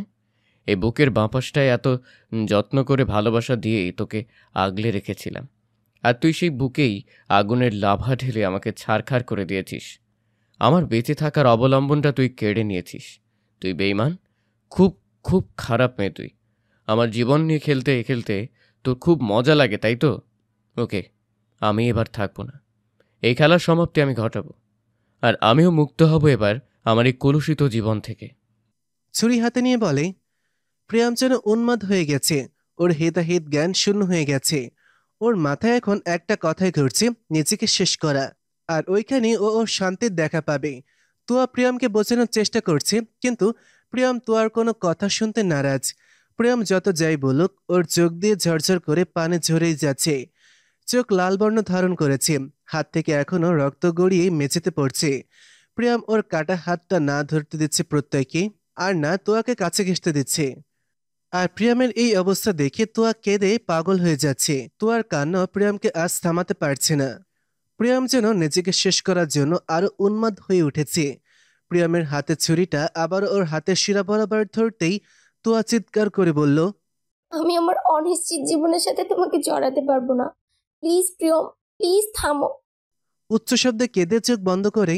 এই কথা শুনে প্রিয়ম থেমে গেল ঠিকই, কিন্তু আবার মস্তিষ্কে চাপ পড়ার কারণে সেন্স হারিয়ে ফেলল। তোয়া আর প্রত্যয় গিয়ে প্রিয়মকে ধরল। প্রত্যয় দ্রুত ফার্স্ট এইডের বক্স আনলো, আর মেডিসিন দিয়ে প্রিয়মের হাতের রক্ত বন্ধ করলো। ওর আঘাত পাওয়া জায়গাগুলোতে অ্যান্টিসেপটিক ক্রিম লাগিয়ে হাতটা ব্যান্ডেজ করে দিল। তোয়া প্রিয়মের মাথাটা ওর কোলে তুলে নিল। প্রত্যয় পানি আনার জন্য এক পা এগোতেই ওর পায়ে কাজ বিঁধে গেল। প্রত্যয় দরজা ধরে ওর পায়ে থেকে কাজ বের করে পানি আনার জন্য রান্নাঘরের দিকে গেল। প্রত্যয়ের যে পা কেটে রক্ত ঝরছে তাতেও যে ওর কিছু যায় আসে না। প্রত্যয় পানি এনে প্রিয়মের মুখে ছিটা দিল আর ওর পালস চেক করলো। একটু পর নিভু নিভু চোখে প্রিয়ম চোখ খুলল। প্রিয়ম তোয়ার কোলে মাথা রেখেই বলল, তো আহ, তো তোর অনিশ্চিত জীবন মানে? প্রিয়ম, তুমি শান্ত হও আর চলো আমরা অন্য রুমে গিয়ে সেখানে বসে কথা বলি। এখানে চারদিকে কাজ ছড়িয়ে আছে। একবার যখন তুয়া একটা ক্লু দিয়েছেই, এবার সত্যিটা ওকে বলতেই হবে। তারপর প্রত্যয় প্রিয়মকে ধরে অন্য রুমে নিয়ে গেল আর তোয়া তখনও চুপ করে ওইখানেই বসেছিল। প্রত্যয় এসে তোয়ার হাত ধরে টেনে ওই রুমে নিয়ে গেল। প্রিয়ম সোফাতে হেলান দিয়ে বসে আছে।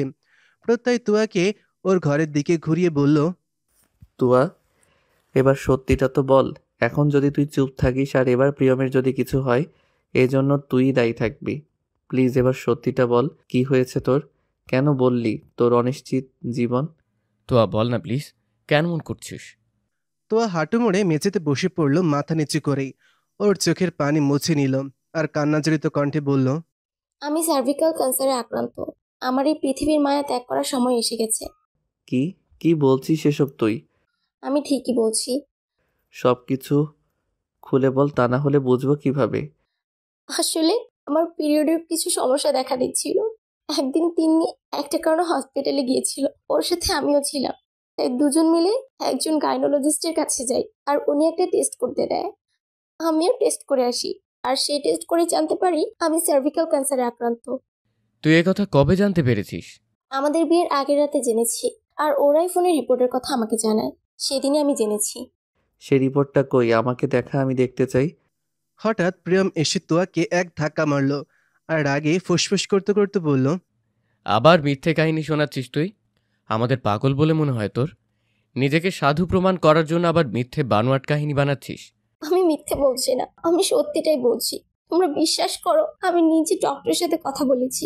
উনি আমাকে সব কিছু খুলে বলেছে আর এটাও বলেছে এই রোগ হলে মা হওয়া যায় না, আমি বেশি দিন বাঁচবো না। আর আমি এত কিছু জেনে কিভাবে তোমাকে নিজের জীবনের সাথে জড়াতাম, কিভাবে ওর সুন্দর জীবনটা আমি নষ্ট করে দিতাম। আমি বাধ্য হয়েছি এটা করতে। আচ্ছা, তুই রিপোর্টটা এখন আমাকে দেখা, আমি একবার দেখি। এই যে এখানে আছে রিপোর্টটা, তোমরা দেখো। আমি সত্যি বলছি, আমি তোমাদের মিথ্যা বানোয়াট গল্প বলছি না। তোয়া ওর ফোনটা এগিয়ে দিল। প্রত্যয় তোয়ার ফোনের মেসেজটা দেখল। রিপোর্টটা পজিটিভ বলছে। আসলে কি তোয়া সার্ভিক্যাল ক্যান্সারে আক্রান্ত? প্রত্যয়ের বুক কাঁপছে অজানা এক ভয়ে। আসলে কি তোয়ার এই রোগে আক্রান্ত? আবার কেন যেন প্রত্যয় সন্দেহ হচ্ছে। তাই প্রত্যয় সে হসপিটাল আর ডাক্তারের নামটাও দেখে নিল। আর নাম দেখতে গিয়ে প্রত্যয় আরও একটা ঝাটকা খেল, কারণ এই রিপোর্টে ডাক্তারের নামটা উল্লেখ করা আছে আর সেখানে শো করছে পৃথার নাম। প্রত্যয় তোয়ার ফোনটা ওর হাতে রেখেই তোয়ার দিকে তাকিয়ে বলল, তোর কথা অনুযায়ী তোর যে সার্ভিক্যাল ক্যান্সার হয়েছে, তাহলে এত বড় অসুখের কথাটা কাউকে জানালি না কেন? আমি শিওর হয়েছি কবুল বলার কিছুক্ষণ আগে, এজন্য কাউকে জানাতে পারিনি। আর চাইনি আমার জন্য প্রিয়মের জীবনটা নষ্ট হয়ে যাক। ও বুঝলাম। এবার তোকে যা যা জিজ্ঞাসা করব তুই সব কথা ঠিক ঠিক উত্তর দিবি, তাহলে বুঝবো রিপোর্ট ঠিক আছে। হুম। সার্ভিক্যাল ক্যান্সার নিয়ে তোর কি কোনো ধারণা আছে? জানিস কেন আর কাদের সার্ভিক্যাল ক্যান্সার হয়? আর সার্ভিক্যাল ক্যান্সার হলে কি কি সমস্যা হয়? আর আমার জানা মতে তোর এখন আনসার হবে না, তাই তো? তোয়া মাথা নিচু করে, হুম। আচ্ছা, এবার তুই আমাকে একটা কথা বল। সার্ভিক্যাল ক্যান্সারের প্রথম লক্ষণ অতিরিক্ত রক্তপাত ঘটে। আসলে কি তোর তাই হয়? এমন হলে তোর তো এই অবস্থায় বসে থাকার কথা না। আচ্ছা, এটাও বাদ দিলাম। এবার বলতো, তুই কি একাধিক পুরুষের সঙ্গে সঙ্গমে লিপ্ত হয়েছিস? তোয়া অবাক হয়ে তাকিয়ে, এইসব কি বলছো তুমি? আমাকে কি তোমার এত নোংরা মনে হয়? আমার জীবনে একটা পুরুষ এসেছিল আর সে হলো প্রিয়ম। আর প্রিয়ম আমাকে কোনোদিন খারাপভাবে টাচও করেনি। আর তুমি আমাকে এসব বলছো? তাহলে তুই এখন এটা বলতে চাচ্ছিস আমার সাথে রুম ডেট করে তোর এই রোগের উৎপত্তি হয়েছে? আচ্ছা, এবার আমাকে আরো নিচে নামাতে চাচ্ছিস? তোয়া চুপ, ওর আর কিছুই বলার নেই। তুয়া শোন, আমি তোকে খারাপ কিছু বলিনি। আমি তো তোর বলা রোগের লক্ষণ আর কারণগুলোর কথা বলছি। পিরিয়ডের সমস্যা দেখা দিয়েছে, তাই পণ্ডিতি করে একা একা ডক্টর দেখালি। ডক্টর যা বললো তাই বিশ্বাস করে এমন একটা সিদ্ধান্তও নিলি। একবারও ভাবলি না এখানে ভুল কিছু হতে পারে। চোখের দেখা জিনিস যে সবসময় সত্যি হয় তা কিন্তু না। মানে? মানে হচ্ছে এটাই যে সার্ভিক্যাল ক্যান্সার বা জরায়ুর ক্যান্সার নারীদের জন্য একটি ভয়াবহ ব্যাধি, আর 20 বছরের কম বয়সীদের নিচে এই রোগ সাধারণত হয় না। আক্রান্তরা সাধারণত 35 থেকে 50 বছর বয়সী হয়ে থাকেন। এটা বেশিরভাগ বিবাহিত মহিলাদের হয়ে থাকে। হিউম্যান পেপিলোমা ভাইরাসকে সংক্ষেপে এইচপিভিও বলা হয়, আর এইচপি ভাইরাস জরায়ুমুখী ক্যান্সারের একটি অন্যতম কারণ। তবে এটি একমাত্র কারণ নয়, যৌন সংযোগে এর সংক্রমণ ঘটে। এবার বুঝলি কিছু? তুয়া সাইলেন্ট। পিরিয়ডের সমস্যা দেখা দিলেই যে এটা বড় কোনো রোগের ব্যাপার তা কিন্তু না। সমস্যা নেই, আমি আবার নিজে টেস্ট করব তোর। একবার যখন তোর মনে এমন সন্দেহ জেগেছে তাহলে সন্দেহ দূর করাটাই হবে উত্তম কাজ। তাহলে তুমি কি বলছো রিপোর্টটা ভুল? আমি বাংলা সিনেমার ডক্টরদের মতো এত ভালো ডক্টর হইনি যে পালস দেখে বলে দিতে পারবো পেশেন্ট প্রেগনেন্ট। আর আমি বলছি না যে এই রিপোর্ট ভুল, তবে রিপোর্ট ভুল হতেও তো পারে এটা বলছি। কারণ যতটুকু ধারণা করছি সার্ভিক্যাল ক্যান্সারের কোনো লক্ষণই তোর মধ্যে বিদ্যমান নেই। এটা ছোট কোনো রোগ না যে এটা লুকিয়ে রাখা সম্ভব। আর সার্ভিক্যাল ক্যান্সার হয়ে থাকলে তোর তো ঢ্যাং ঢ্যাং করে হাঁটাচলা করে বেড়ানোর কথা না, তোর তো বিছানাগত হওয়ার কথা। তুয়া এবারও সাইলেন্ট। যেখানে মেয়েদের পিরিয়ড হলে নড়াচড়া হাঁটাচলা করাও কষ্টসাধ্য ব্যাপার হয়ে দাঁড়ায়, সেখানে সার্ভিক্যাল ক্যান্সারে অতিরিক্ত রক্তপাত হয়। অতিরিক্ত কথাটার মানে বুঝিস? যেটা স্বাভাবিকের তুলনায় অনেক বেশি, তাকে অতিরিক্ত কিছু বলে। আচ্ছা, এসব কথা এখন আপাতত থাক। আমি আজকেই তোর সব টেস্ট করব, তারপর দেখা যাক কি হয়। তার আগে কিছু বলবো না। তুয়া সাইলেন্ট। অল্পবিদ্যা ভয়ঙ্করী, এটাই তার প্রমাণ। বেশি বুঝলে যা হয় আর কি। এত বড় কথাটা তুই আমার থেকে লুকিয়ে গেলি। সিনেমার মতো হিরোইন সাজতে গিয়েছিলি, তাই তো? হিরোইন সেজে সব কিছু ত্যাগ করে মহৎ হতে চেয়েছিলি। একা একা এত সব তো না করলেও পারতি। তোর মতো বুদ্ধিমতী মেয়ে এমন ভুল কি করে করতে পারে? আমি তোর থেকে এটা মোটেও আশা করিনি। তোয়া, আমাকে তো একবার জানাতে পারতি। আমি যদি জানতাম তো কি হতো? এই একটা কারণে তুই আমাকে দূরে সরিয়ে দিলি। এমন বোকামিটা না করলে কি এমন হতো? তুয়া সাইলেন্ট। প্রিয়ম এক দৃষ্টিতে তাকিয়ে আছে তুয়ার দিকে। কি বা বলবে এখন তুয়াকে? এখানে তুয়াকে যে খেলার গুটি বানানো হয়েছে এটা প্রিয়মের আর প্রত্যয়ের বুঝতে বাকি নেই। এখানে আরো বেশ কিছু রহস্য তো আছেই। এই একটা কারণে তোয়া এমন স্টেপ নিবে না। হয়তো আবেগপ্রবণ হয়ে এমনটা করেছে, আর না হলে কেউ ঠান্ডা মাথায় ওর ব্রেন ওয়াশ করেছে। এই কথাটা প্রত্যয় আর প্রিয়ম দুজনের মাথাতেই ঘুরছে, কিন্তু কেউ সেই কথাটা আপাতত প্রকাশ করল না। প্রিয়মের এখন খুব মাথা ব্যথা করছে। তারপরও প্রত্যয়ের ইশারায় প্রিয়ম যথেষ্ট মাথা ঠান্ডা রেখে চুপ করে আছে, কারণ এখানে রেগে গেলেই খেলার মোড় আবার ঘুরে যেতে পারে। তোয়া মাথা নিচু করে কাছে, আর প্রত্যয় ডুবে আছে অন্য এক চিন্তায়। পৃথা কেন এমনটা করলো? কারণ তুয়ার মাঝে সার্ভিক্যাল ক্যান্সারের কোনো লক্ষণই নেই। আর সার্ভিক্যাল ক্যান্সার লুকিয়ে রাখার মতো কোনো রোগ না। তুয়ার সার্ভিক্যাল ক্যান্সার হবে আর ওর বাসার কেউ ঘুণাক্ষরেও টের পাবে না, এটা হতে পারে না। তাহলে পৃথা কেন তুয়াকে সার্ভিক্যাল ক্যান্সারের ভয় দেখাচ্ছে? এখানে পৃথার কি স্বার্থ আছে? পৃথা কেন এমন একটা জঘন্য কাজ করছে? এর উত্তর তো পৃথাকে দিতেই হবে। এমন তো না যে পৃথা তুয়ার ব্যাপারে কিছু জানে না বা পৃথা তুয়াকে চিনে না। তাহলে পৃথা কেন এমন করলো? প্রত্যয় মনে মনে। প্রিয়ম দেয়ালে মাথা ঠেকিয়ে চুপ করে বসে আছে। ওর চোখ দুইটা প্রচণ্ড জ্বালা করছে। এখন একটু কাঁদতে পারলে মনে হয় একটু শান্তির দেখা মিলত। তোয়ার মুখে এসব শুনে প্রিয়মের কলেজা শুকিয়ে গিয়েছিল। প্রত্যয় কিছুক্ষণ চুপ থেকে সার্ভিক্যাল ক্যান্সারের ব্যাপারটা শিওর হওয়ার জন্য আজ এখান থেকে যাওয়ার পর তোয়াকে সব টেস্ট করাবে বলে ঠিক করালো। কিন্তু এখন প্রত্যয়ের কথা বলার কণ্ঠস্বর আর মুখের ভাবভঙ্গি বদলে গেছে। প্রত্যয় যে রাগে ফুঁসছে সেটা ওর নাক আর চোখ দেখে স্পষ্ট বোঝা যাচ্ছে। প্রত্যয় এবার ওর গলার স্বর কঠিন করে বলল, কার এত বড় বুকের পাটা যে তোকে নিয়ে নোংরা ভিডিও বানানোর প্রপোজাল দেয়? কে তোকে বারবার ভয় দেখাচ্ছে? কিসের যুদ্ধ? এসব মেসেজের মানে কি? কে এমন করে মেসেজ দেয় তোকে? নাম বল, কে সে? তুই এখন যদি চুপ থাকিস তাহলে এক থাপ্পড়ে তোর সব দাঁত ফেলে দিব। এতক্ষণ অনেক বুঝিয়েছি, এবার তুই সব রহস্যভেদ কর। শুধুমাত্র প্রিয়মের জন্য আমি এতদিন তোকে কিছু বলিনি, বাট আর না, এই মেসেজটা দেখার পর তো নয়। তুই আমাকে আর রাগাস না, সব সত্যিটা বল আমাদের। তোর ফোনে এইসব মেসেজের মানে কি? প্রিয়ম এবার ভুরু কুচকে তাকায় প্রত্যয়ের দিকে। এখানে আবার ফোনে নোংরা মেসেজ আসলো কোথা থেকে? প্রত্যয় এবার কোন মেসেজের কথা বলছি? আর হঠাৎ করে প্রত্যয়ের মতন ঠান্ডা ব্রেনের মানুষ এভাবে রেগে যাওয়ার কারণটাই বা কি? আর যাই হোক, প্রত্যয় তো হুট করে রেগে যাওয়ার মতন মানুষ না। আর প্রত্যয় বা তুয়াকে কোন রহস্য ভেদ করার কথা বলছে? এখন সব রহস্যগুলো যেন অক্টোপাসের মতন চারদিক থেকে ওদের পেঁচিয়ে নিচ্ছে। একটা সমস্যার সমাধান বের করতে না করতেই অন্য সমস্যার আগমন ঘটছে। তবে এর পেছনে একটা কিন্তু তো থেকেই যাচ্ছে। এই কিন্তুর আসল রহস্যটা তাহলে কি? প্রিয়ম তখন তোয়ার এসব কথা জানার পর এমনিতেই ভেঙে পড়েছে। এর মধ্যেই হুট করে প্রত্যয়ের এমন কথাটা ঠিক ওর কাছে বিনা মেঘে বজ্রপাতের মতন লাগলো। প্রিয়ম এখন তোয়ার এসব কথা জানার পর এমনিতেই ভেঙে পড়েছে। এর মধ্যে হুট করে প্রত্যয়ের এমন কথাটা ঠিক যেন বিনা মেঘে বজ্রপাতের মতন লাগলো। এদিকে প্রত্যয়ের কথা শুনে তোয়া অবাক হয়ে গেছে। আর বিস্ময়কর দৃষ্টি নিয়ে তোয়া প্রত্যয়ের দিকে তাকিয়ে আছে। কারণ তোয়া তখন প্রত্যয়কে রিপোর্টটা শুধু দেখানোর জন্য ফোনটা হাতে নিয়েছিল। কিন্তু প্রত্যয় যে এসব মেসেজও দেখে ফেলবে তোয়া কল্পনাও করেনি।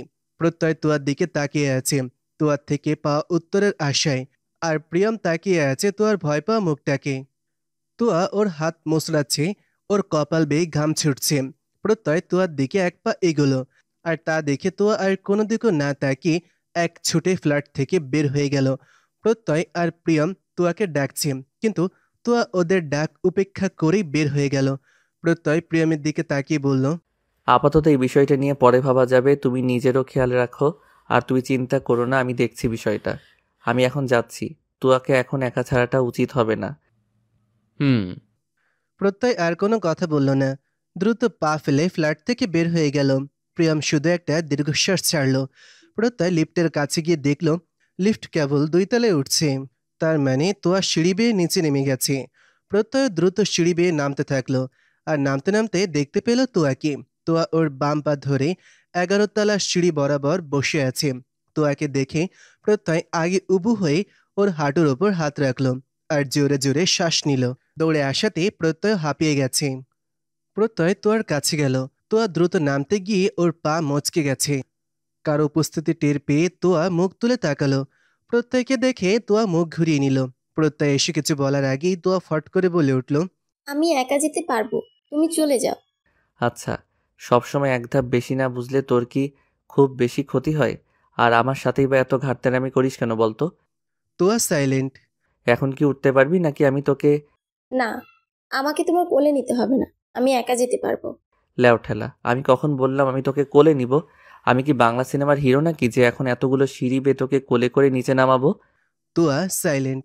আচ্ছা, এবার কি তুই উঠবি নাকি এখান থেকে ধাক্কা দিয়ে ফেলে দিব? কোথায় যেন শুনেছিলাম যে ভাগ্যবানের বউ মরে। প্রত্যয় ওর গালে হাত রেখে বলে, তুমি যাও, আমি মোটেও ফাজলামি করার মুডে নেই। তোয়ার ওড়নাতে নাক মুছিয়ে, ইয়াক, যাই হোক, আমি আবার তোর সাথে কখন ফাইজলামি করলাম? তুই কি আমার শালি বা বেআইন লাগিস যে তোর সাথে আমি ফাইজলামি করব? তুই তো আমার... তোয়ার মুখের দিকে তাকিয়ে প্রত্যয় আর বাকি কথাটা বলতে পারল না। প্রত্যয় তোয়ার দিকে একবার তাকিয়ে চুপ হয়ে গেল। প্রত্যয় ভালো করে তোয়ার পাটা দেখল। তোয়া কাছে, ওর পাটা খুব খারাপভাবে মচকে গেছে। প্রত্যয় হঠাৎ খুব জোরে টান দিল আর তোয়া মাগো করে চিৎকার করে উঠল। এতক্ষণ তোয়া আস্তে কাঁদলেও এবার ভ্যাভা করে কেঁদে দিল। প্রত্যয় এখন কেন জানি হাসি পাচ্ছে তোয়ার কান্না দেখে। প্রত্যয় ওর হাসিটা কন্ট্রোল করে নিল। তোয়ার বাহু ধরে ওকে দাঁড় করালো। তোয়াকে ধরে লিফটের দিকে নিয়ে যাচ্ছিল।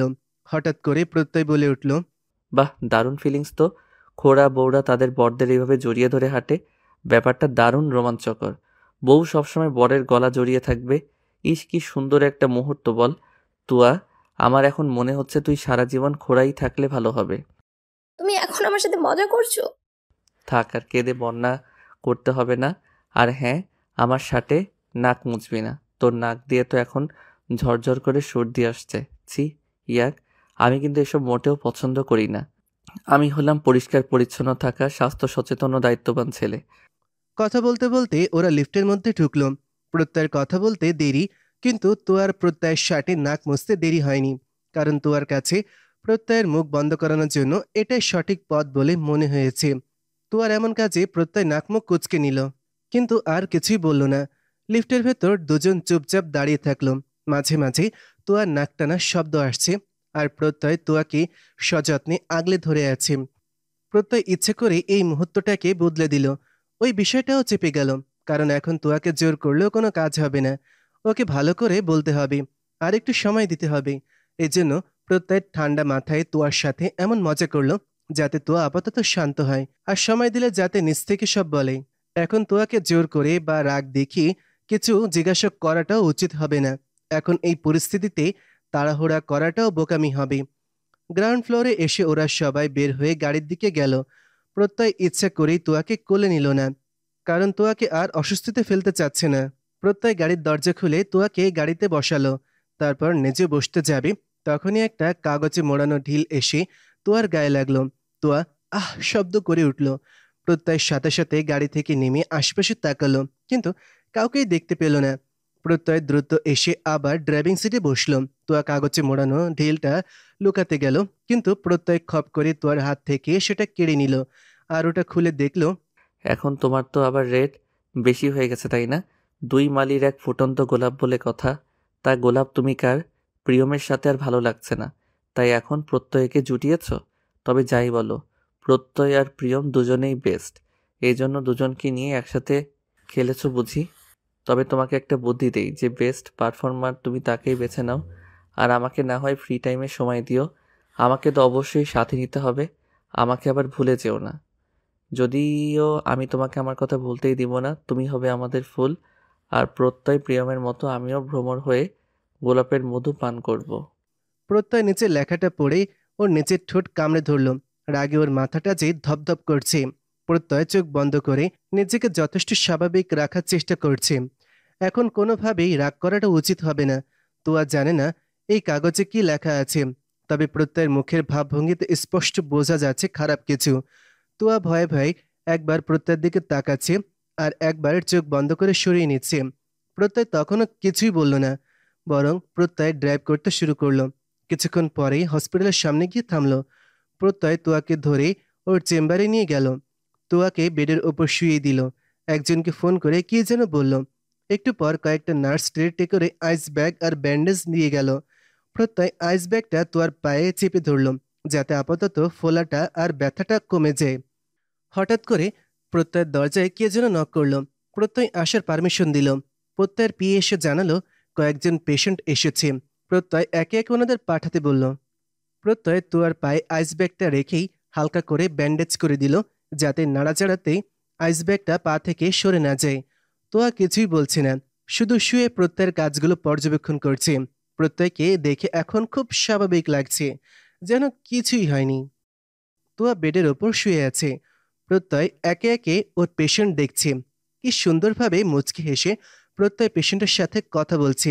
তোয়া মাঝে মাঝে প্রত্যেকের দিকে অবাক হয়। রাগ করার মতন পরিস্থিতিতেও প্রত্যয় নিজেকে স্বাভাবিক রাখে। তোয়া শুয়ে শুয়ে প্রত্যয়কে পর্যবেক্ষণ করছে। প্রত্যয়ের প্রত্যেকটা পেশেন্টের সাথে এমন অমায়িক ব্যবহার দেখে তোয়া নিজে অবাক হচ্ছে। প্রত্যয়কে পর্যবেক্ষণ করতে করতেই তোয়ার চোখে ঘুম নেমে আসে। প্রত্যয় দেখেছে তোয়াকে ঘুমিয়ে যেতে, তাই আর কিছুই বলেনি, বরং ধীরে সুস্থে পেশেন্ট দেখছে। প্রত্যয় উঠে অনেক আগেই তোয়ার পায়ে থেকে আইসব্যাগটাও সরিয়ে নিয়েছে, না হলে তোয়ার আবার ঠান্ডা লেগে যাবে। প্রত্যয়ের সব পেশেন্ট দেখতে দেখতে প্রায় 1.5 ঘন্টার মতন সময় লেগে যায়। প্রত্যয় পেশেন্ট দেখা শেষ করে। লো ভয়েসে তোয়ার মাথায় হাত রেখে তোয়াকে ডাকে। তোয়া চোখ খুলে তাকায়। প্রত্যয় তোয়াকে ধরে নামায়। তোয়া বলে পায়ের ব্যথা কমে গেছে। প্রত্যয় ওয়াশরুম দেখে তোয়াকে বলে ফ্রেশ হয়ে আসতে। তোয়া ফ্রেশ হয়ে আসে। প্রত্যয় তোয়াকে নিয়ে কোথাও একটা যায়। প্রত্যয় যা যা বলে তোয়া তাই করে। তোয়া টু শব্দ করার সাহস পায়নি। প্রত্যয় ওর হসপিটালেই তোয়া সব টেস্টগুলো করায়। Visual inspection with acetic acid পদ্ধতিতে যে কোনো মহিলার জরায়ুতে ক্যান্সারের জীবাণু রয়েছে কিনা তা সহজেই নির্ণয় করা সম্ভব হচ্ছে। আর এই টেস্ট সহ তোর আরও কয়েকটা টেস্ট করায় প্রত্যয়। আর এই টেস্টের রিপোর্ট ওকে দ্রুত জানাতে বলে। তারপর প্রত্যয় আর তোয়া হসপিটাল থেকে বেরিয়ে পড়ে। বাইরে থেকে লাঞ্চ সেরে দুজনই বাসায় ফিরল। তোয়া রুমে ঢুকেই ঠাস করে বেডের উপর শুয়ে পড়ল। শরীরটা যেন আর চলছে না। প্রত্যয় ওর হাতের ওয়াচটা খুলতে খুলতে বলল, বাইরে থেকে এসে আগে ফ্রেশ হতে হয়, জামা কাপড়ে কত ধুলাবালি থাকে, এসব কি আমাকে বলে দিতে হবে? একটু পর যাচ্ছি। না, এখনই যাবি, আর তাড়াতাড়ি ওঠ। তুয়া বিড়বিড় করতে করতেই ওর ড্রেস নিয়ে ওয়াশরুমে চলে গেল। তুয়া শাওয়ার নিয়ে বের হলেই প্রত্যয় গেল ফ্রেশ হতে। তুয়া চুপটি করে শুয়ে আছে। প্রত্যয় তুয়ার দিকে একবার তাকালো, কিছু একটা বলতে যাবে তখনই রুমের দরজায় কে যেন নক করলো। প্রত্যয় দরজা খুলে দেখলো প্রত্যয়ের আম্মু। প্রত্যয়ের আম্মু প্রত্যয়কে বলল, আব্বু তোয়া কই? রুমেই আছে। তুয়া আম্মু ডাকছে তোকে। তুয়ার দিকে তাকিয়ে তুয়া উঠে এসে দরজার কাছে দাঁড়ালো। প্রত্যয়ের আম্মুর দিকে তাকিয়ে বলল, তোয়া তোর আম্মু এসেছে, তোদের ডাকছে, তোরা দুজনই চল। প্রত্যয় হাতের টাওয়ালটা মেলে দিল। তুয়া আগে চলে গেল। প্রত্যয় চুলগুলো ঠিক করে রুম থেকে বের হলো।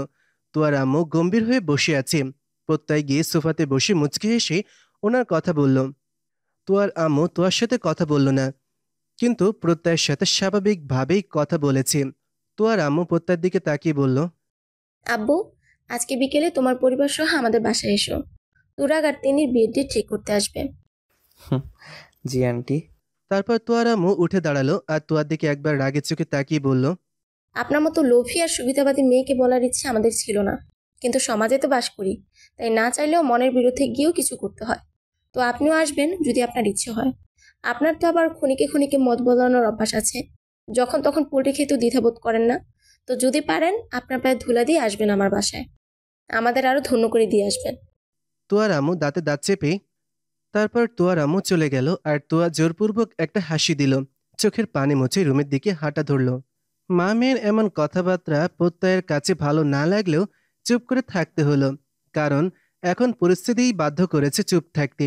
সন্ধ্যার পরপরই তিন্নির বাসা থেকে লোকজন চলে আসলো। তুয়ার বাবার শরীরটা ভালো নেই, তাই তিন্নির পরিবারকে আসতে বলা হলো। তুয়ার এমন কাজে আপাতত পরিস্থিতিটাকে ঠান্ডা করতে হবে।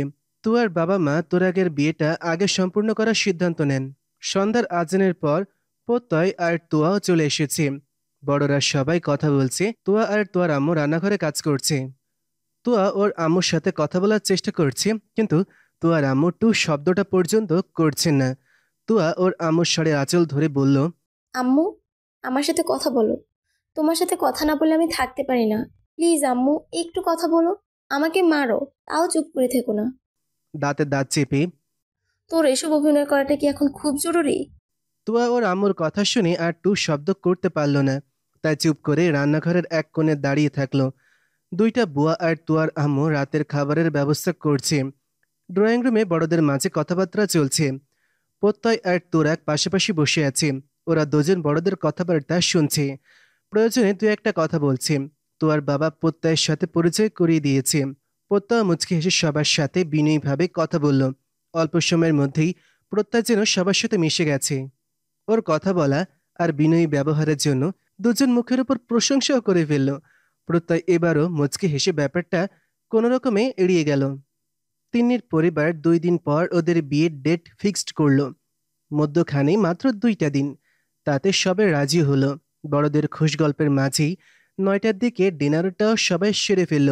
প্রত্যয়কে সবাই খেতে বলেছে, কিন্তু প্রত্যয় খুব সুন্দরভাবে ব্যাপারটা এড়িয়ে গেছে। ডিনার সেরে আর কিছুক্ষণ থেকে তোয়ার পরিবারের সবাই চলে গেল। তোয়ার বাবা সব দিক সামলে নিয়ে প্রত্যয়ের সাথে কথা বলে উনি রুমে চলে গেছে। প্রত্যয়ের আম্মু আর তোয়ার আম্মু তিন্নির বাসা থেকে আসা মহিলাদের সাথে ভদ্রতার খাতিরে তাদেরকেও খেতে হয়েছে। এর মধ্যেই পাশের ফ্ল্যাটের 3জন মহিলা খোঁজ নিতে চলে এসেছে। এরা মিনি সাংবাদিক বলে কথা, এজন্য তথ্য সংগ্রহ করতে এসেছে। তোয়ার আম্মু আর প্রত্যয়ের আম্মু ওনাদের সাথে ড্রয়িং রুমে বসে কথা বলছে। সবার খাওয়া দাওয়ার পর্ব সমাপ্ত ঘটলেও এখন শুধু প্রত্যয় আর তোয়ার খাওয়া অসম্পূর্ণ থেকে গেছে। তোয়ার আম্মু তোয়ার কাছে গিয়ে বলল, প্রত্যয়ের খাওয়া হয়নি এখনো, ওকে ডেকে খেতে দে। সব কথা আমাকে বলে দিতে হবে? প্রত্যেককে এখনই ডেকে খাবার বেড়ে। প্রত্যয়ের ফোনে একটা জরুরি কল এসেছিল, তাই একটু বাইরে গিয়েছিল। কথা শেষ করে প্রত্যয় ড্রয়িং রুমে পা রাখতেই তোয়া এসে বলল, ভাইয়া খেতে এসো। তোয়া, প্রত্যেকে ভাইয়া বলছিস কেন? আরে স্বামীকে কেউ ভাইয়া ডাকে? পাশের ফ্ল্যাটের আন্টি, বিয়েটা যেভাবে হলো, বাবারে বাবা, আনকমন বিয়ে যাকে বলে। তুই আমাকে খেতে দে, চল চল। প্রত্যয় আর কাউকে কিছু বলার সুযোগ দিল না। এখান থেকে দ্রুত পায়ে হেঁটে ডাইনিংয়ে চেয়ার টেনে বসে পড়ল। প্রত্যয়ের আম্মু তখন ওই মহিলাদের সাথে অন্য কথা বলতে শুরু করলো। তোয়া ধীর পায়ে প্রত্যয়ের পাশে গিয়ে খাবার বেড়ে দিতে থাকলো। তোয়ার চোখের পানি টপ টপ করে পড়ছে। সবাই কোনো না কোনো অজুহাতে কথা শোনাচ্ছে। সবাই খোঁচাতে পারে, কেউ বুঝতে পারে না ভেতরে দগ্ধ হওয়া মনটার অবস্থা। প্রত্যয়ের প্লেটে তুয়া ভাত দিয়ে ডাল দিল। প্রত্যয় মুখ তুলে তুয়ার দিকে তাকিয়ে বলল, কাউকে খেতে দিলে প্রথমে কোনো ভাজাভুজি দিয়ে খাবার বেড়ে দিতে হয়, পরে ডাল দিতে হয়। ও আচ্ছা তুইও বসে পড়, আমি নিজে তুলে নিতে পারবো, সমস্যা নেই। হুম। প্রত্যয় তোয়ার দেওয়া ডাল দিয়েই মুখে খাবার তুলতে যাবে, অমনি তোয়ার আম্মু এসে হাজির। তখনই তোয়াকে আরেক দফা ঝাড়তে শুরু করলো। তোয়ার আম্মু ওদের কিছু লাগবে কিনা দেখতে এসেছিল, আর এসে দেখে প্রত্যয়ের প্লেটে শুধু ডাল। এখন প্রত্যয়ের এই বাসার একমাত্র জামাই, আর জামাই কিনা শ্বশুর বাড়িতে এসে শুধু ডাল দিয়ে ভাত খাবে? এটা তো মোটেও শ্রীযুক্তকর কাজ হবে না। তোয়ার আম্মু তোয়াকে বলেছিল প্রত্যয়কে খেতে দিতে, যাতে প্রত্যয় আনএজি ফিল না করে। তোয়ার আম্মুর এটা অজানা নয় যে শুধুমাত্র তোয়ার জন্য প্রত্যয় এতক্ষণ খেতে রাজি হয়নি, আর এখন কিনা ছেলেটাকে শুধু ডাল ভাত দিয়েছে। এজন্য তোয়ার আম্মু রেগে গেছে। আসলে তোয়া প্রত্যয়কে অন্য কিছু দিতে যাবে, আর তার আগেই তোয়ার আম্মু তোয়াকে বকতে শুরু করলো। তোয়া টু শব্দ করলো না, মাথা নিচু করে বসে থাকলো। তোয়াকে বকতে দেখে প্রত্যয় বলে উঠল, না না আন্টি, আমি বলেছিলাম তোয়াকে ডাল দিতে। রাতের বেলা ভাজাভুজি খেলে আমার সমস্যা হয়, ওর কোনো দোষ নেই। আসলেই কি তাই, নাকি ওকে বাঁচাতে এই কথা বলছো? না না, ওকে বাঁচাতে যাব কেন, আমি নিজে থেকেই ডাল দিতে বলেছি। আব্বু, শাক দিয়ে মাছ ঢাকা যায় না। আমি তো জানি আমার মেয়ের কাজের ধরন। ওকে আর কত বাঁচাবে তুমি? এই আর নতুন কিছু না। আমরা ওকে বলি এক, আর ও করে আরেক, আর মাঝখান থেকে আমাদের অপদস্থ করে। এটাই তো ওর কাজ, এতেই ওর শান্তি। আচ্ছা, আমি তুলে দিচ্ছি। না না আন্টি, আমি কিছু নিব না। আমি তুলে দিচ্ছি তো। কথাটা বলে তোয়ার আম্মু প্রত্যয়কে আরো কিছু তুলে দিতে এগিয়ে গেল, কিন্তু প্রত্যয় তো আগেই ওসব খাবে না বলে দিয়েছে। এখন নেওয়াটাও কেমন দেখায়, তাই প্রত্যয়কে সবকিছু বাদ দিয়ে এক প্রকার বাধ্য হয়ে ডাল দিয়ে খেয়ে উঠতে হলো। আর খাওয়া দাওয়ার পর্ব চুকে গেলেই প্রত্যয় আর তোয়াও চলে এলো।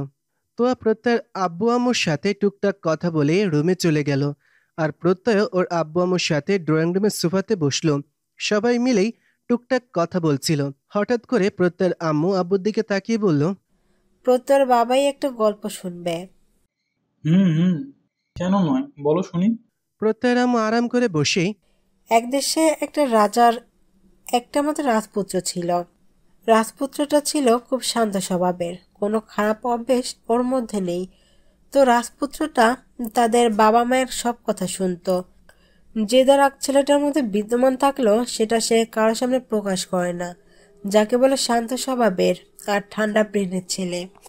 কিন্তু খাওয়ার সময় কয়েকটা জিনিস মোটেও সে পছন্দ করতো না, যেমন ডাল, শসা, ফুলকপি, তরকারি ইত্যাদি।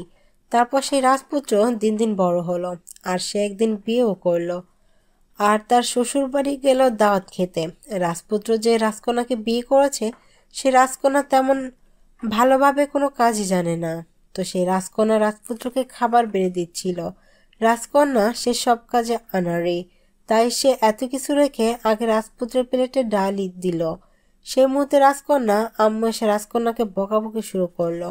রাজকন্যাকে বকা দেওয়ার হাত থেকে বাঁচানোর জন্য রাজপুত্র তার শাশুড়িকে কয়েক প্রকার ঢপ মারল, বলল সে ডাল খেতে খুব পছন্দ করে।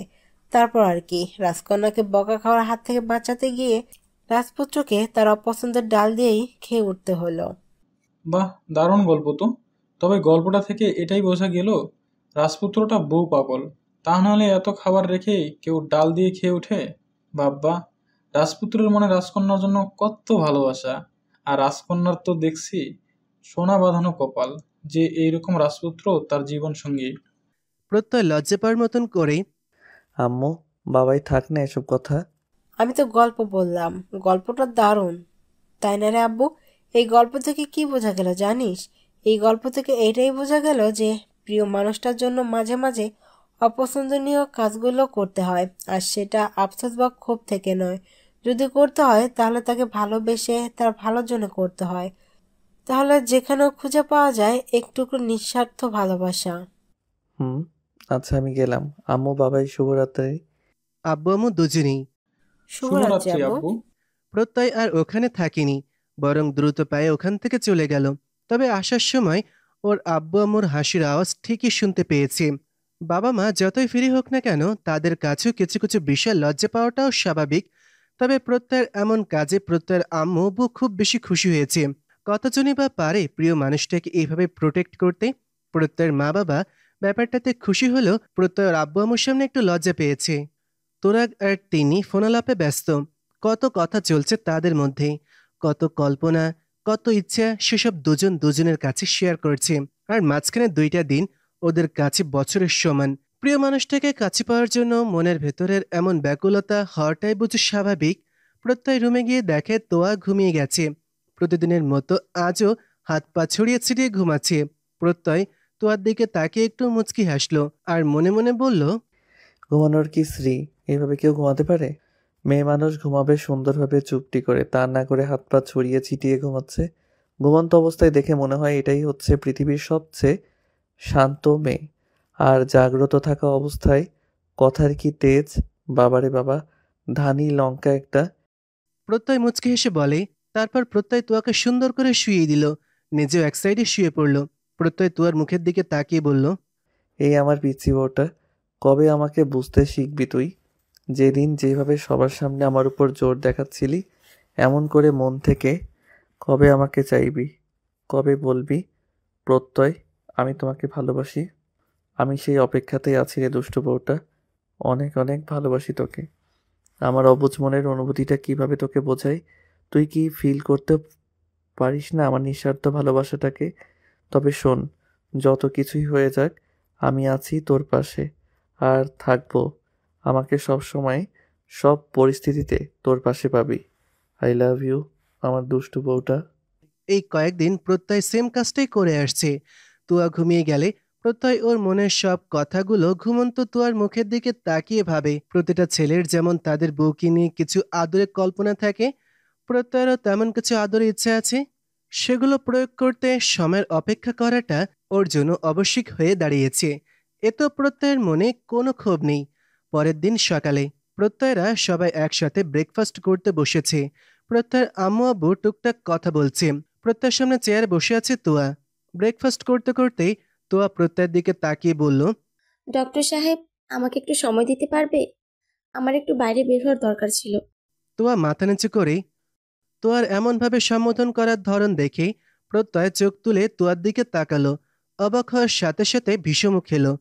তোয়া এই প্রথম প্রত্যয়কে এমনভাবে ডাকলো, যেটা প্রত্যয়ের কাছে অপ্রত্যাশিত ছিল। যদিও বা খাওয়ার সময় অপ্রত্যাশিত কিছু ঘটলে বিষম লাগাটা স্বাভাবিক, এমন অপ্রত্যাশিত কিছু পেয়ে প্রত্যয়ের ক্ষেত্রেও তাই হয়েছে। প্রত্যয়ের এই অবস্থা দেখেই প্রত্যয়ের আব্বু আম্মু তো হো হো করে হেসে দিল। এবার তোয়াও লজ্জা পেয়ে মাথা নিচু করেই থাকলো। প্রত্যয়ের তো কাশতে কাশতে জান শেষ। বেচারা প্রত্যয় সকালবেলা এমন শখ খাওয়ার জন্য মোটেও প্রস্তুত ছিল না। তবে প্রত্যয় যে তোয়ার এমন ডাকে ঠিক কতটা খুশি হয়েছে, এটা প্রত্যয় কাউকে ওর খুশির পরিমাণটা বলে বোঝাতে পারবে না।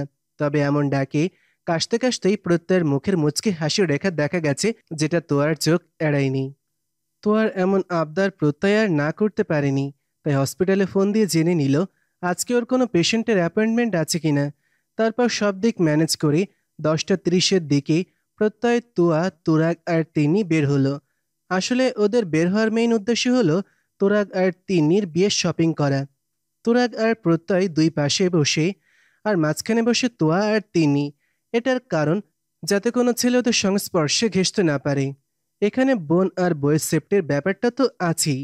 প্রত্যয়ের পাশে আছে তুয়া আর তুরাগের পাশে আছে তিন্নি। প্রত্যয় তুরাগের দিকে তাকিয়ে বলল, ভাইয়া, আপনি আর তিনি নিজেদের মতো শপিং করুন, আমি আর তুয়া এদিকে আছি। কেন? এমনিতেই আপনি শপিং শেষ করে একটা ফোন দিলেই আমরা এসে পড়ব। ওকে। প্রত্যয়ের কথার মানে তুরাগের বুঝতে বাকি নেই। প্রত্যয় থাকলে তিন্নিও হয়তো আনইজি ফিল করবে। আর মেল শপিং বলে কথা, তুরাগও আর কথা বাড়ালো না। তিন্নিকে নিয়ে সামনে এগিয়ে গেল। তুরাগরা চলে যাওয়ার পর প্রত্যয় তোয়ার হাত ধরে হেঁটে সামনের দিকে আগালো। প্রত্যয় তোয়ার দিকে তাকিয়ে বলল, আমাদেরও তো বিয়ে হলো, তোকে তো কিছু দেওয়া হয়নি। চল, আজকে আমি তোকে শপিং করিয়ে দিব। থাক না এসব, আমার ভালো লাগছে না এসব। তুয়া, আমি তোর জন্য অনেক শপিং করে এনেছি প্যারিস থেকে, কিন্তু তোকে দেওয়ার সময় আর সুযোগ কোনোটাই হয়ে ওঠেনি। ওগুলো সব আমি নিজের হাতে তোর জন্য কিনেছি। আম্মু ছাড়া এই প্রথম কোনো মেয়ের জন্য এত কিছু কিনেছি। তবে জানি না তোর পছন্দ হবে কিনা, তবে আমার চয়েস কিন্তু খুব একটা খারাপ না। প্রত্যয় মুচকি এসে বলে, হুম। চল আমরা জুয়েলারি শপে যাই। তুই আমার বউ বলে কথা, আমার বউয়ের শরীরে আমার দেওয়া কোনো গয়নাই থাকবে না, তা তো হতে পারে না। আর এটা মেনে নেওয়াও যায় না। থাক না এসব। চুপ কর তুই। প্রত্যয় তুয়াকে নিয়ে জুয়েলারি শপে গেল। একজন মেয়ে এগিয়ে এসে ওদের সালাম দিল আর জানতে চাইলো ওদের কি লাগবে। প্রত্যয় মেয়েটাকে বলল, ইয়াররিং, গলার চেন, নোজ পিন, ব্রেসলেট, হাতের চুড়ি আর ফিঙ্গার রিং।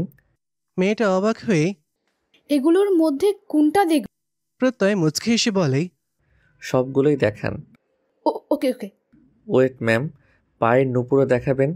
ওটা নিতেও আমি কোনো মতে মিস করতে চাচ্ছি না। জি অবশ্যই। তুয়া চোখ বড় বড় করে প্রত্যয়ের দিকে তাকিয়ে আছে। কয়েকজন কাস্টমার ওদের দিকে তাকাচ্ছে, যেন এখানে কোনো এলিয়েনের আগমন ঘটেছে। প্রত্যয় সেদিকে কোনো খেয়াল নেই, সে জুয়েলারি চুজ করতে ব্যস্ত। মেয়েটা বেশ কয়েকটা বক্স বের করে দিচ্ছে, আর প্রত্যয় ওর মন মতন জিনিসগুলো পছন্দ করে সাইডে আলাদা করে রাখছে। প্রত্যয়ের পছন্দ মতন জিনিসগুলো চুজ করে। তুয়াকে একটা মিররের সামনে দাঁড় করালো আর সবগুলো গয়না এক এক করে পরাতে শুরু করলো। তুয়ার নিজেরও গয়না আছে, কিন্তু সে কিছুই পরে না। প্রত্যয় আজকের সুযোগটা কোনো মতেই হাতছাড়া করতে ইচ্ছুক নয়। আজকে প্রত্যয় খুব খুশি, কারণ তুয়া সকালবেলাতেই ওর মনটা ভালো করে দিয়েছে ডাক্তার সাহেব সম্বোধনটা করে। এই টুকরো টুকরো তুয়ার আবদার আর ভালো লাগাগুলোই প্রত্যয়ের ভালো থাকার জন্য যথেষ্ট। প্রত্যয় এক এক করে তুয়াকে সব রকমের গয়না পরাচ্ছে, আর সেটা খুব যত্ন সহকারে। অনেকে আর চোখে খেয়াল করছে প্রত্যয় তোয়াকে নোজপিন বাদে সবকিছু পরাতেই সক্ষম হলো। তোয়া কিছুই বলছে না। প্রত্যয়ের মুখের অনাকাঙ্ক্ষিত কিছু সুখের আভাস ভেসে উঠেছে।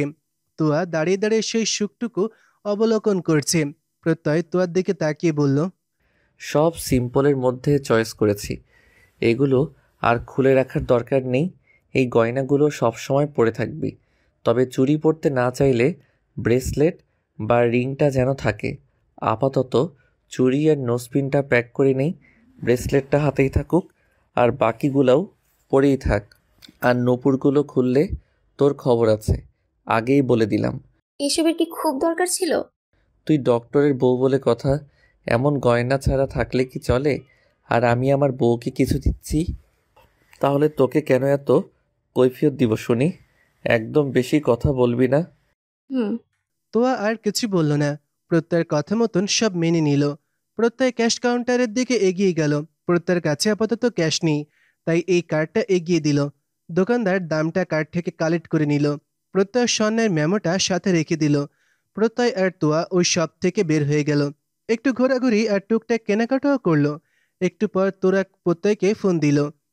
প্রত্যয় আর তোয়া তোরাগের কাছে গেল, আর গিয়ে দেখলো ওদের শপিং করা এখনো বাকি আছে। এর মধ্যেই দুজনের ঝগড়াও লেগে গেছে। প্রত্যয় আর তো অনেক কষ্টে ওদের ঝগড়া থামালো। চারজন মিলে বাকি শপিংটা সম্পূর্ণ করতে সামনের দিকে অগ্রসর হলো। তোয়া আর তিনি পাশাপাশি হাঁটছে। তিনি তোয়াকে একটা মৃদু ধাক্কা মেরে বলল, এত চকচক করিস কেন রে নতুন বউ? তোয়া পুরুকুচকে বলল, আমি নতুন বউ নাকি তুই নতুন বউ? বুঝি বুঝি। ভাইয়া এত কিছু একসাথে কিনে দিল, প্রতিটা গয়না আনকমন ডিজাইনের। রেতুয়া, তা কে এসব পছন্দ করলো? ডক্টর সাহেব নিজে পছন্দ করেছে। ও মা গো মা, এখন এই নামে ডাকা হয় বুঝি? বাবা গো বাবা, ডক্টরের তো দেখি টাকার অভাব নির্বই। তবে যাই বলিস, বউকে এত কিছু একসাথে কিনে দিতে বুকের পাটা লাগে বুঝলি? আমার ভাই তোকে কম দিয়েছি বুঝি? সে কথা আমি কখন বললাম? সে যাই হোক, শোন প্রত্যয় ভাইয়া কিন্তু একদমই অন্য ধাঁচের একজন মানুষ, যার কাছে তোর চাওয়াটাই সবার উপরে। হুম। প্রত্যয় অনেকক্ষণ থেকে একটা জিনিস খেয়াল করছে। ওর কেন জানি মনে হচ্ছে ওদের কেউ ফলো করছে। তবুও প্রত্যয় নিজেকে স্বাভাবিকই রেখেছে, যেন সে কিছুই জানে না। তবে প্রত্যয়ের এমনভাবে গয়না কেনার পেছনে ছোট্ট একটা কারণও আছে। যদিও গয়না কেনাটা প্রত্যয়ের মর্জি ছিল না, বিয়েতে তো তোয়াকে কিছুই দেওয়া হয়নি। আর তুরাগের বিয়েতে অনেক মেহমানেরও সমাগম ঘটবে। সেখানে তোয়ার এমন ভাব নিয়ে থাকাটা অনেকে মন্তব্য করতে পারে। তোয়াকে খোঁচা দিয়ে এটাও জিজ্ঞাসা করতে পারে যে প্রত্যয় বা ওর শ্বশুরবাড়ির থেকে তোয়াকে কি কি দিয়েছে। যদি তোয়া বলতে না পারে তাহলে আরেক কাহিনীর উৎপত্তিও হতে পারে। আত্মীয় স্বজন, পাড়া প্রতিবেশী এই কাজগুলো একটু বেশি করে থাকে, তাই আর কি। এর জন্যই প্রত্যয় সবকিছু ভেবেচিন্তেই করেছে সবটা। প্রত্যয় যেসব গয়নাগুলো তোয়াকে নিচেতে পরাতে পেরেছে, এটাই প্রত্যয়ের কাছে অনেক কিছু। তারপর ওদের শপিং করার কাজ সম্পূর্ণ হলো। এই প্রথম শপিং করা নিয়ে প্রত্যয়কে এত ঘুরতে হয়েছে। একটু কষ্ট হয়েছে, কিন্তু কাউকে বুঝতে দেয়নি, বরং নিজ দায়িত্বে আরও ওদের সাহায্য করেছে। হাস্যকর কথা হলো, তোরাগ আর তিনি ঝগড়া করতে করতে সময় পার করে দিয়েছে, আর প্রত্যয় আর তোয়া মিলে ওদের বিয়ের সম্পূর্ণ শপিং করার সমাপ্তি ঘটিয়েছে। তারপর চারজন মিলে বাইরে থেকে খেয়ে নিল, আর সাথে আরেকটু টুকটাক ঘোরাঘুরিও করলো। তারপর তিন্নিকে বাসায় পৌঁছে দিল, আর প্রত্যয়, তুয়া আর তোরাগরাও বাসায় ফিরল। তুয়ার চোখে মুখে ক্লান্তির ছাপ স্পষ্ট। এটা দেখে প্রত্যয়ের খারাপ লাগলেও সে চুপ ছিল। প্রত্যয়, তুয়া আর তুরাগ মিলে শপিং এর ব্যাগগুলো তোয়াদের ড্রয়িং রুমে রেখে আসলো। তোয়ার আম্মু প্রত্যয় আর তুরাগের সাথে কথা বলল। তোয়াও ছিল, কিন্তু উনি তোয়াকে কিছুই বলেননি। তবে তুয়ার আম্মু তোয়াকে একবার পর্যবেক্ষণ করেছে, আর যা দেখার দেখে নিয়েছে। একটু বসে প্রত্যয় আর তুয়া ওদের বাসায় চলে এলো। দুজনই ফ্রেশ হয়ে নিল। তুয়া খুব ক্লান্ত, তাই এসেই ঘুমিয়ে পড়েছে। তুয়া ঘুমিয়ে যাওয়ার পর প্রত্যয় কিছু সময় রেস্ট নিল, আর শব্দহীনভাবে উঠে খুব সতর্কতার সাথে পা ফেলে রেডি হয়ে নিল। চুপিসারে তুয়ার কপালে একটা আদর দিল। তুয়ার মুখের দিকে তাকিয়ে মুচকি হাসি দিয়ে রুম থেকে বের হয়ে গেল। তোয়াদের বাসায় তোয়াদের খুব নিকটবর্তী আত্মীয়গুলো চলে এসেছে। তোয়ার কাজিনরা, খালামণিরা আর তোয়ার দুষ্টি মিষ্টি ভাবিরা তো আছেই। বাসায় যেন চাঁদের হাট বসেছে। কাজিনরা এসে তোয়াকে ঘুম থেকে টেনে তুলেছে। প্রত্যয়ের আম্মু আর তোয়াকে ওদের বাসায় টেনে নিয়ে গেছে। সবাই এখন জম্পেশ আড্ডায় মেতে আছে। এই কয়েকটা দিন যেন বাসাটায় প্রাণ ছিল না।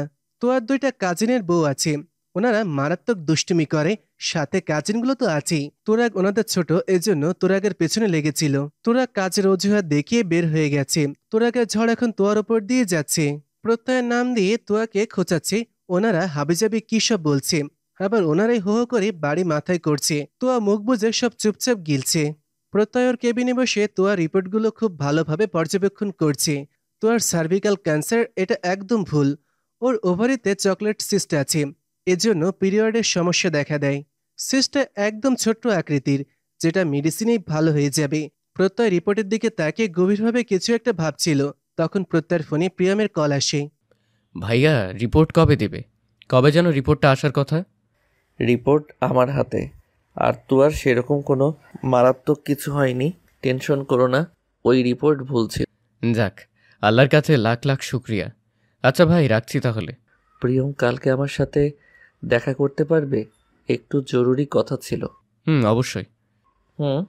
প্রিয়ম ফোনটা কেটে দিল। প্রিয়ম ওর মুখে জোরপূর্বক একটা হাসির রেখা টেনে হাসল। প্রত্যয় রিপোর্টগুলো নিয়ে হসপিটাল থেকে বের হয়ে গেল।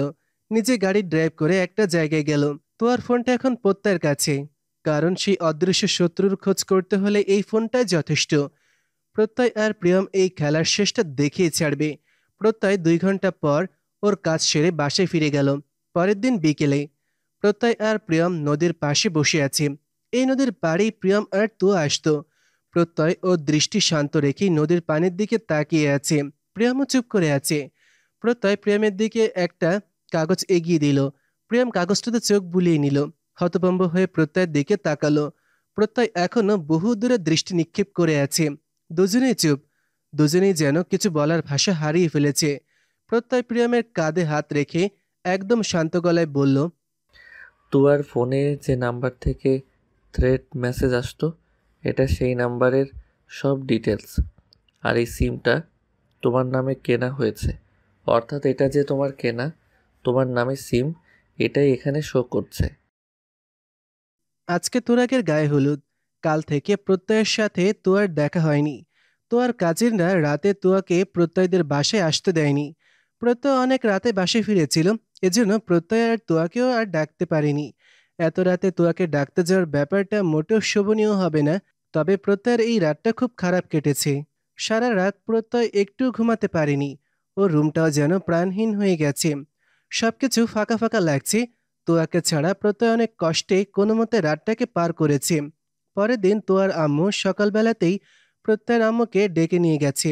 অনেক মেহমান বাসায়, তাই একা একা সামলাতে পারছে না। তোয়ার আম্মু প্রত্যয়কে যাওয়ার আগেই বলেছে, অর্থাৎ প্রত্যয়কে ব্রেকফাস্টে তোয়াদের বাসায় করতে হবে। প্রত্যয় বেড থেকে উঠে ফ্রেশ হতে ওয়াশরুমে চলে গেল। তোয়া ঘুমাচ্ছে। তোয়ার কাজিনরা ঘুম থেকে উঠে ড্রয়িং রুমে বসে হট্টগোল করছে। তোয়ার একটা কাজিন আছে মিথি, সে হলো মারাত্মক দুষ্টু। আরও একটা কাজিন আছে, তবে মিথিটা একটু অন্যরকম। ইভা, ঋতু, মিথি, রাজীব, মিতুল এরা সবাই তোয়ার কাজিন। সবাই মিলে এতক্ষণ বসে কিছু একটা নিয়ে আলোচনা করছিল। হঠাৎ কলিং বেল বেজে উঠল। মিথি দরজায় ফুটো দিয়ে তাকালো আর দেখলো যে একটা মারাত্মক সুদর্শন ছেলে দাঁড়িয়ে আছে। মিথি পেছনে ঘুরে সবার উদ্দেশ্যে জোরেই বলল, আল্লাহ গো আল্লাহ, এ তো পোলা তো না, যেন আগুনের গোলা। কি জিনিস রে মাইরি, পুরোই অ্যাটম বোম দাঁড়িয়ে আছে। আল্লাহ গো আল্লাহ, আমি তো এই পোলার উপর কয়েক টন ক্রাশ খেলাম। কে এসেছে? দরজা খুলে দেখ আগে, পরে ঢং কর। দিনে কয়টা ক্রাশ খাস তুই? আসলে তুই লুচু। ওই ডাইনি, চুপ কর তুই। মিথি, দেখ তো কে এসেছে, তাড়াতাড়ি দরজাটা খুলে দে। তোয়ার আম্মু রান্নাঘর থেকে বলল, ও হ্যাঁ হ্যাঁ, দিচ্ছি কাকিমণি। তারপর মিথি ও চুলটা ঠিক করে দরজাটা খুলে দিল। ভাব নিয়ে কথা বলতে বলতে সে ছেলেটার দিকে এগোতে থাকলো। ছেলেটা এক পা করে পেছাতে থাকে। তোয়া কেবল ঘুম থেকে উঠে এসেছে। ড্রয়িং রুমে দাঁড়িয়ে সবাই কথা বলছে। কেবল ঘুম থেকে ওঠার কারণে তোয়ার চোখগুলো ফুলে আছে। রাতে সবাই মিলে অনেকটা সময় আড্ডা দিয়েছে, তাই ওর ঘুম থেকে উঠতে দেরি হয়ে গেছে। এদিকে মিথি ছেলেটার দিকে এগোতেই আছে। এবার ছেলেটা কয়েকবার ঢোক গিলে নিল। মিথি একটু ঝুঁকে জোরে একটা নিঃশ্বাস নিয়ে ছেলেটার পারফিউমের ঘ্রাণটা নিল। বেচারা শ্বশুরবাড়ির দরজার সামনে এসে এ কোন বিপদের সম্মুখীন হলো। শ্বশুরবাড়ি বলার কারণ ছেলেটা আর কেউই নয়, এটা প্রত্যয়। তো আর কাজিনরা প্রত্যয়কে দেখেনি, তাই কেউ চিনেও না। হুট করে প্রত্যয়ের পেছন থেকে কেউ বলে উঠল, আরে প্রত্যয়, তুমি এখানে দাঁড়িয়ে আছো কেন? চলো চলো, ভেতরে চলো। ভাইয়া। তুরাগকে দেখে মিথি সাইডে দাঁড়িয়ে গেল। এজন্য তুরাগ মিথির কাহিনী কিছু দেখতে পায়নি। প্রত্যয় আর তুরাগ ভেতরে ঢুকে সোফাতে বসল। মিথি নাচতে নাচতে প্রত্যয়ের পাশে গিয়ে দুম করে বসল। প্রত্যয় একটু সরে বসল। মিথি আর একটু সরে গেল প্রত্যয়ের দিকে। প্রত্যয় মনে মনে আল্লাহকে ডাকছে, কারণ এমন পরিস্থিতিতে এর আগে পড়েনি। প্রত্যয় তুরাগের সামনে কিছু বলতেও পারছে না।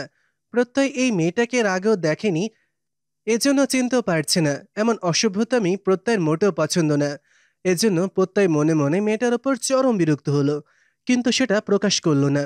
তো আর কাজিন আর ভাবিরা এসে বসলো। সবার চোখ পড়লো প্রত্যয়ের দিকে। ভাবিরা জিজ্ঞাসু দৃষ্টিতে তুরাগের দিকে তাকালো। তুরাগ তখন মুচকি হেসে বলল, এই হলো ওয়াসিক রায়হান প্রত্যয়। তুরাগকে বলতে না দিয়ে, ওয়াও, নামটা তো দারুণ। আমি তো এই মানুষটার সাথে ওনার নামটার উপরেও ক্রাশ খেলাম। আল্লাহ গো আল্লাহ, এত খুশি কই রাখবো। তুরাগ ভাইয়া, এই ছেলেটাকেই আমার খুব পছন্দ হয়েছে। তাড়াতাড়ি বিয়ের ডেট ফিক্সড করো গো ভাইয়া। এটা তোমার বন্ধু, তাই তো? থাক, আর কিছু বলতে হবে না, যা বোঝার আমি বুঝে গেছি। মিথি দাঁত বের করে হেসে তুরাগের দিকে তাকিয়ে। প্রত্যয় হতভম্ব হয়ে শুধু তাকিয়ে আছে। তুরাগের সামনে এখন প্রত্যয়ের কেন যেন লজ্জা লাগছে। ফাজিল মেয়ে, তুই জানিস তুই কি বলছিস? এটা আমাদের বাড়ির একমাত্র জামাই। এটাই ডক্টর ওয়াসিক রায়হান প্রত্যয়। এটাই তোর হাজবেন্ড, অর্থাৎ সে সম্পর্কে তোর জিজু হয়। তুরাগ মিথির কান টেনে, ওহরে, আমি থাকতে কিনা ওই তুয়া শাকচুন্নিকেই বিয়ে করতে হলো আপনার? আল্লাহ গো আল্লাহ, আমাকে একটু পরেই তুলে নাও। আমি এত কষ্ট নিয়ে আর বাঁচতে চাই না। আহারে।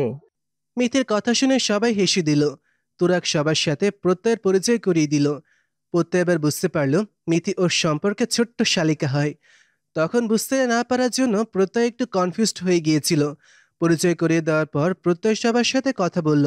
তখনই তুরাগের ফোনে রিংটোন বেজে উঠল। তুরাগ একটু সাইডে চলে গেল। মিথি প্রত্যয়ের হাত ধরে টেনে দাঁড় করালো। প্রত্যয় চারপাশে ঘুরে ঘুরে প্রত্যয়কে পর্যবেক্ষণ করতে থাকলো। প্রত্যয়ের সত্যি আনেজি লাগছে। এসব কেমন ফাজলামো প্রত্যয়ের জানা নেই। মিথি তখন ওর ঠোঁটের কোণে দুষ্টু হাসির রেখা টেনে বলল, তুরাগ ভাইয়া আমাকে ঢপ মারলো, তাই না? আপনাকে বিবাহিত বলে মনে হচ্ছে না, একদম টাটকা জিনিস বলে মনে হচ্ছে। কাহিনী কি বলুন তো? মিথি চোখ টিপে, ডাক্তার সাহেব, আমার রুমে আসুন তো, একটু দরকার ছিল। তুয়া পাশের রুম থেকে, আসছি। প্রত্যয় ওখানে আর না দাঁড়িয়ে দ্রুত পায়ে হেঁটে তুয়ার রুমে চলে গেল। প্রত্যয়কে জ্বালাতে পেরে মিতি সহ সবাই হো হো করে হেসে দিল। তুয়া জানে এখন প্রত্যয়কে না সরালে মিতি প্রত্যয়কে জ্বালিয়ে মারবে, কারণ মিতি যখন যার পেছনে লাগে তখন তার যান নেতা নেতা করে তবেই ছাড়ে। তাই তুয়া বুদ্ধি খাটিয়ে প্রত্যয়কে ও রুমে ডেকে নিল। সত্যি কথা হলো, প্রত্যয় ডাক্তার হলেও কোনো মেয়ের সাথে অকারণে কথা বলা, ফাজলামি, ইয়ারকি এসব কখনো করেনি। একটু দূরে প্রত্যয়ের আব্বু আম্মু বসেছিল, তাই প্রত্যয় কিছু বলতেও পারছিল না। মিথির এসে ফাজলামও প্রত্যয়ের কাছে অভদ্রতা ছাড়া আর কিছুই না, কারণ জিজু হলে তাকে ধাক্কা দিয়ে হাবিজাবি বলে ফাজলামি করা এসব মোটেও ভদ্রতার মধ্যে পড়ে না। প্রত্যয় এসে ফাজলামও মোটেও পছন্দ করে না। প্রত্যয় আপাতত কিছু বলল না, যতই হোক শ্বশুরবাড়ি বলে কথা, এখন হুটহাট করে কিছু বলা উচিত হবে না। মিথিকে প্রত্যয়ের মোটেও পছন্দ হয়নি, অতিরিক্ত কোনো কিছু প্রত্যয়ের পছন্দ নয়। মিথির ওপর প্রত্যয় বিরক্ত, কিন্তু সেটা প্রকাশ করছে না। সব কথা সবসময় প্রকাশ করতে নেই, সুযোগের অপেক্ষা করতে হয়, কারণ সুযোগের সদ্ব্যবহার করাই বুদ্ধিমানের কাজ। তুয়া রুমে ঢুকতেই প্রত্যয় রুমের দরজা লাগিয়ে দিল। প্রত্যয় ওর দিকে তুয়াকে ঘুরিয়ে নিয়ে তুয়াকে শক্ত করে জড়িয়ে ধরল। একটা রাত প্রত্যয় তুয়াকে দেখেনি, তাতেই প্রত্যয়ের কলেজটা যেন শুকিয়ে গিয়েছিল। বুকের বাঁ পাশটাও কেমন ফাঁকা হয়ে গেছে। প্রত্যয় সারা রাত ঘুমাতে পারেনি, মনে হচ্ছিল তুয়া বিহীন ওর কলেজটা মরুভূমিতে পরিণত হয়েছে। তুয়াকে ছাড়া রুমটাতে যেন শূন্যতা বিরাজ করছিল। প্রতিটা মিনিট সেকেন্ড তুয়াকে ছাড়া প্রত্যয়ের যেন নিঃশ্বাস বারবার আটকে যাচ্ছিল। এজন্য প্রত্যয় এখন আর নিজেকে কন্ট্রোল করতে পারছে না। তুয়াকে দূরে সরিয়ে রাখাটা প্রত্যয়ের জন্য কষ্টসাধ্য হয়ে দাঁড়িয়েছে। প্রত্যয় ওর বুকের শূন্যতাটা কমানোর জন্য তুয়াকে ওর বাহু ডরে খুব জোরে, খুব শক্ত করে আবদ্ধ করে নিল। হঠাৎ প্রত্যয়ের এমন কাজে তো অবাক হয়ে যায়। প্রত্যয় তুয়ার কাঁধে থুতনি ঠেকে অভিমানী সুরে বলল, কালকে আমি তোকে আমার রুমে পাইনি কেন? জানিস তোকে ছাড়া রুমটা কত ফাঁকা ফাঁকা লাগছিল। তুয়া সাইলেন্ট। এই শোন, তুই সারাদিন যেখানে ইচ্ছা থাক, আমি কিছু বলবো না, তবে একেবারে আমার চোখের আড়াল হয়ে থাকার পারমিশন কিন্তু দিচ্ছি না। এটাই বলছি যে সারাটা দিন বাবার বাসায় থাক, ঠিক আছে? তো রাতটা যেন আমার রুমে থাকা হয়। আমার রুমটা ফাঁকা করে অন্য কোথাও থাকতে পারবি না। আমিও থাকার পারমিশন দিব না।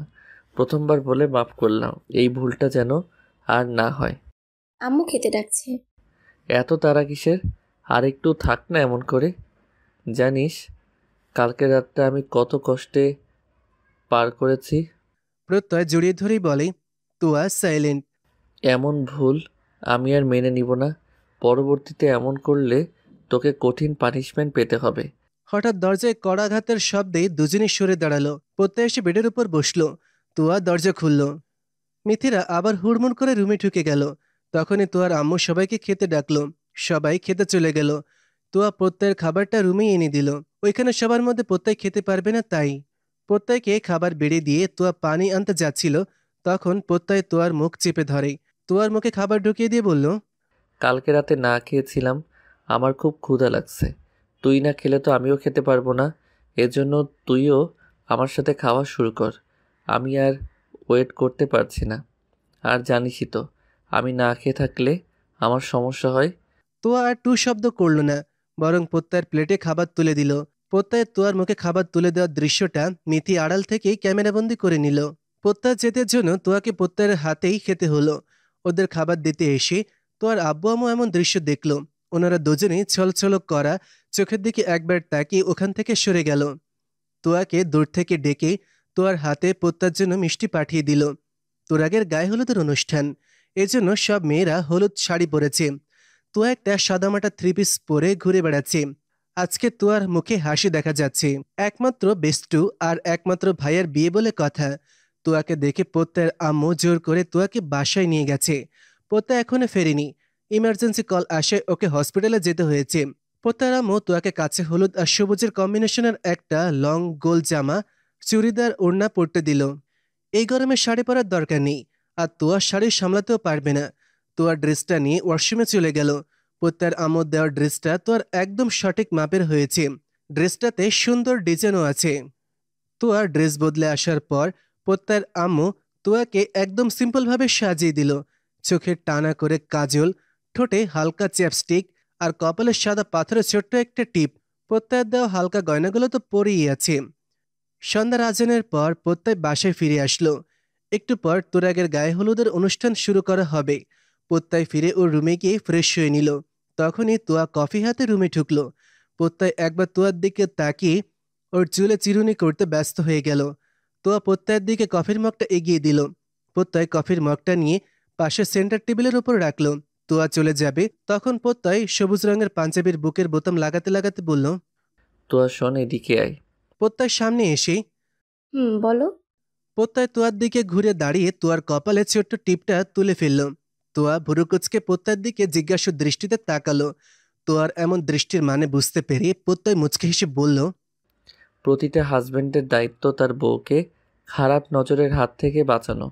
শুধু টিপ পড়লে তো হবে না, একটা কাজ করতে হবে। আর কি কাজ করব? তোকে কিছু করতে হবে না, যা করার আমি করছি। তুই শুধু চুপচাপ দাঁড়া, শান্ত মেয়ের মতো। এরপর প্রত্যয় তোয়ার দিকে আর এক পা এগিয়ে গেল। তোয়া একটা ঢোক গিলে মাথা নিচু করে ফেলল। প্রত্যয় মুচকি হেসে তোয়ার দুই গাল ধরে তোয়ার মুখটা একটু উঁচু করে উপরে তুলল। প্রত্যয়ের চোখে চোখ রাখার সাহস তোয়ার নেই। প্রত্যয়ের দিকে একবার তাকিয়ে তোয়া ওর চোখ নামিয়ে নিল। তোয়া যে মৃদুভাবে কাঁপছে এটা প্রত্যয় বুঝতে পারছে। এরপর প্রত্যয় সযত্নে তোয়ার কপালে ভালোবাসা মিশ্রিত আদর দিল। প্রত্যয় যেমনটা করবে তোয়া মোটেও কল্পনা করেনি।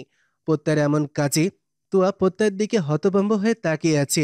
এই প্রথম প্রত্যয় তোয়ার জাগ্রত অবস্থায় তোয়ার কপালে আদর দিল। দুজনে নিশ্চুপ হয়ে আছে, কারো মুখে কোনো কথা নেই। প্রত্যয় তোয়ার কপালে কপাল ঠেকিয়ে কিছুক্ষণ চুপ করেছিল। এরপর প্রত্যয় তোয়ার মুখটা দুই হাত দিয়ে একটু উঁচু করে ধরল। তোয়া প্রত্যয়ের দিকে তাকালো। প্রত্যয় মুচকে হেসে তোয়ার চোখে চোখ রেখে বলল, নজর টিকা দিয়ে দিলাম, আর কারো নজর লাগবে না। প্রত্যয় মুচকি হাসে। তোয়া সাইলেন্ট। এই আদরটা দিয়ে তোর কপালে অদৃশ্যভাবে আমার স্পর্শের একটা চিহ্ন এঁকে দিলাম। আমার বউ বলে কথা। তোয়া সাইলেন্ট। শোন তোয়া, আমার স্পর্শটা তোর জন্য পবিত্র, কারণ আমরা এখন পবিত্র বন্ধনে আবদ্ধ। সময় চেয়েছিস, সময় দিয়েছি, তাই বলে একবারেই দূরে সরে যাস না। প্রতিটা কাজের জন্য এনার্জির প্রয়োজন হয়, তেমনি আমারও বেঁচে থাকার জন্য এনার্জির দরকার, যেটা আমি তোর কাছ থেকে পেতে চাই। তোকে তো আমি সময় দিয়েছি, তোর সব আবদার বিনা বাক্যতে মেনেও নিয়েছি। তুই শুধু তোর কপালে আদর দেওয়ার অধিকার থেকে আমাকে বঞ্চিত করিস না। আমার এতটুকুই চাওয়া আছে শুধু তোর কাছে। আমার আর কিচ্ছু লাগবে না। আমি সম্পূর্ণভাবে তোকে না পেলাম, এতটুকু অধিকার তো পেতেই পারি, তাই না? প্রত্যয় সফটলি ভাবে কথাগুলো বলল। তোয়া সাইলেন্ট। তোয়া প্রত্যয়ের এমন কাজে রিয়াক্ট করতে গিয়েও থেমে গেল। প্রত্যয়ের বলা কথাগুলো শুনে তোয়া আর টু শব্দ করেনি। প্রত্যয় তো ভুল কিছু বলেনি। এতদিন যা হয়ে আসছে প্রত্যয় সব মুখ বুঝে মেনে নিয়েছে।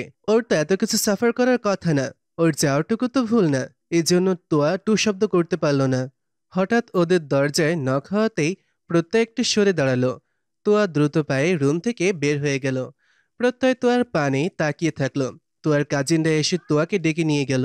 প্রত্যয় একটু পর তোয়াদের বাসায় গেল। এত এত মানুষের সমাগম, গান বাজনা, বাচ্চাদের হাউকাও, বিয়ে বাড়ি যেমন হয় আর কি। তোরাগের বন্ধুরা ফাজলামি করছে, বাসার মহিলারা বসে আড্ডা দিচ্ছে। মাঝে মাঝে সবাই মিলে একসাথে গগন ফাটানো অট্টহাসিতে ফেটে পড়ছে। প্রত্যয় চারপাশটায় চোখ বুলিয়ে নিল। প্রত্যয়ের আম্মু আর তোয়ার আম্মু মেহমানদারি করতে ব্যস্ত। প্রত্যয় তোয়ার দিকে এগোতেই মিথি এসে প্রত্যয়ের রাস্তা আটকে দাঁড়ালো।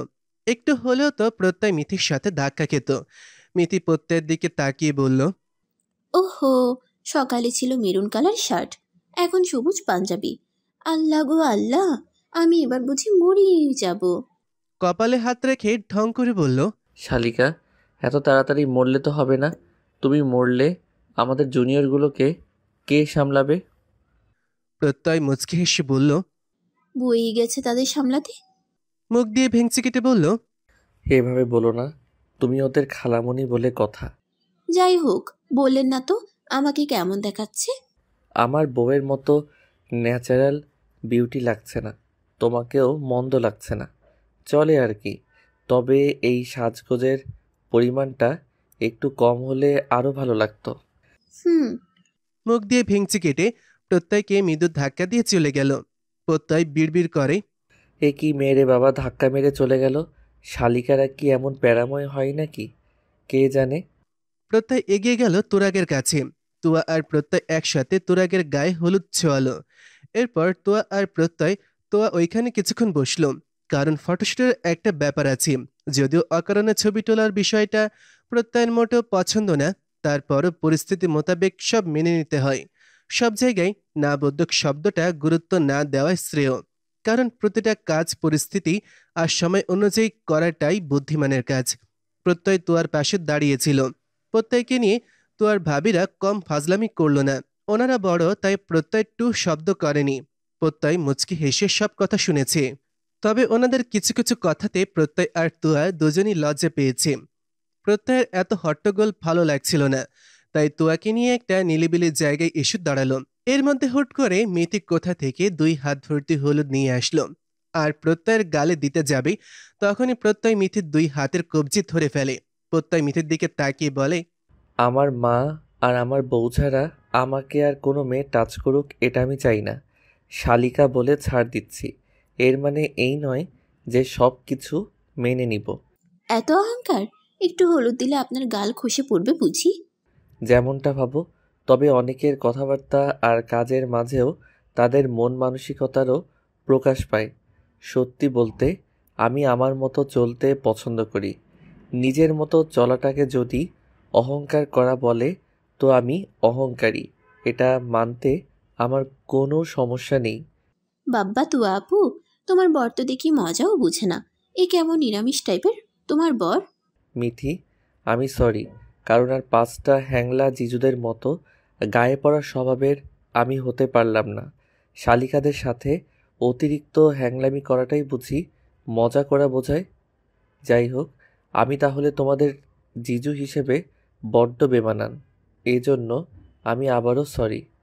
আমি বলেই কি এমন করছেন, নাকি অন্য কোনো মেয়ে হলে মেনে নিতেন? ওই যে বললাম, আমার বউ আর মা ছাড়া এমনভাবে টাচ করার পারমিশন আমি কাউকে দেইনি, আর কখনো দিবও না। বলতে পারো এটাও আমার মর্জি। তবে আমি মনে করি এমন হ্যাংলামো না করে সুন্দরভাবে কথা বলেও একটা সুসম্পর্ক তৈরি করা সম্ভব হয়, যদি ভালো সম্পর্কের মানে কেউ বোঝে। তো এমনভাবে বারবার ধাক্কাধাক্কি, গায়ে পড়ে কথা বলা, এসব আসলে ভদ্রতার মধ্যে পড়ে না। আর রইল হলুদের কথা, তাই তো? ওয়েট। তুয়া দাঁড়িয়ে ওদের সব কথা শুনেছে। প্রত্যয় তুয়ার হাত ধরে ওর সামনে দাঁড় করালো। তারপর তুয়ার হাত ধরেই প্রত্যয় মিথির থেকে তুয়ার হাতে হলুদ নিল। তুয়ার হাত দিয়েই প্রত্যয় ওর নিজের গায়ে হলুদ ছোঁয়ালো। প্রত্যয়ের এমন কাজে মিথি আর তুয়া দুজনই হতবাক হয়ে তাকিয়ে আছে। প্রত্যয় এবার নিচু হয়ে ওর গালের হলুদ তুয়ার গালে ছোঁয়ালো। তুয়ার বুঝতে বাকি নেই যে প্রত্যয় রেগে গেছে, আর রাগের কারণেই প্রত্যয় এমন কাণ্ড ঘটালো। তবে অবাক করার ব্যাপার, প্রত্যয়ের মুখে রাগের কোনো চিহ্ন নেই, সবটা যেন স্বাভাবিক আছে। আসলে মিথির এমন গায়ে পড়ার স্বভাবটা প্রত্যয়ের কাছে মোটেও ভালো লাগছে না, আর অতিরিক্ত কোনো কিছুই ভালো নাই, তাই প্রত্যয় এটা করতে বাধ্য হয়েছে। এরপর প্রত্যয় তুয়ার গালে হলুদ দিয়ে মিথির দিকে শান্ত দৃষ্টিতে তাকালো। ওর এমন শান্ত দৃষ্টির মানে হলো, আমার বুকের বাঁ পাশে তোয়ারই স্থান। তোয়াই আমার পুরো শরীর আর মন জুড়ে বিচরণ করে, তাই আমি শুধু তারই।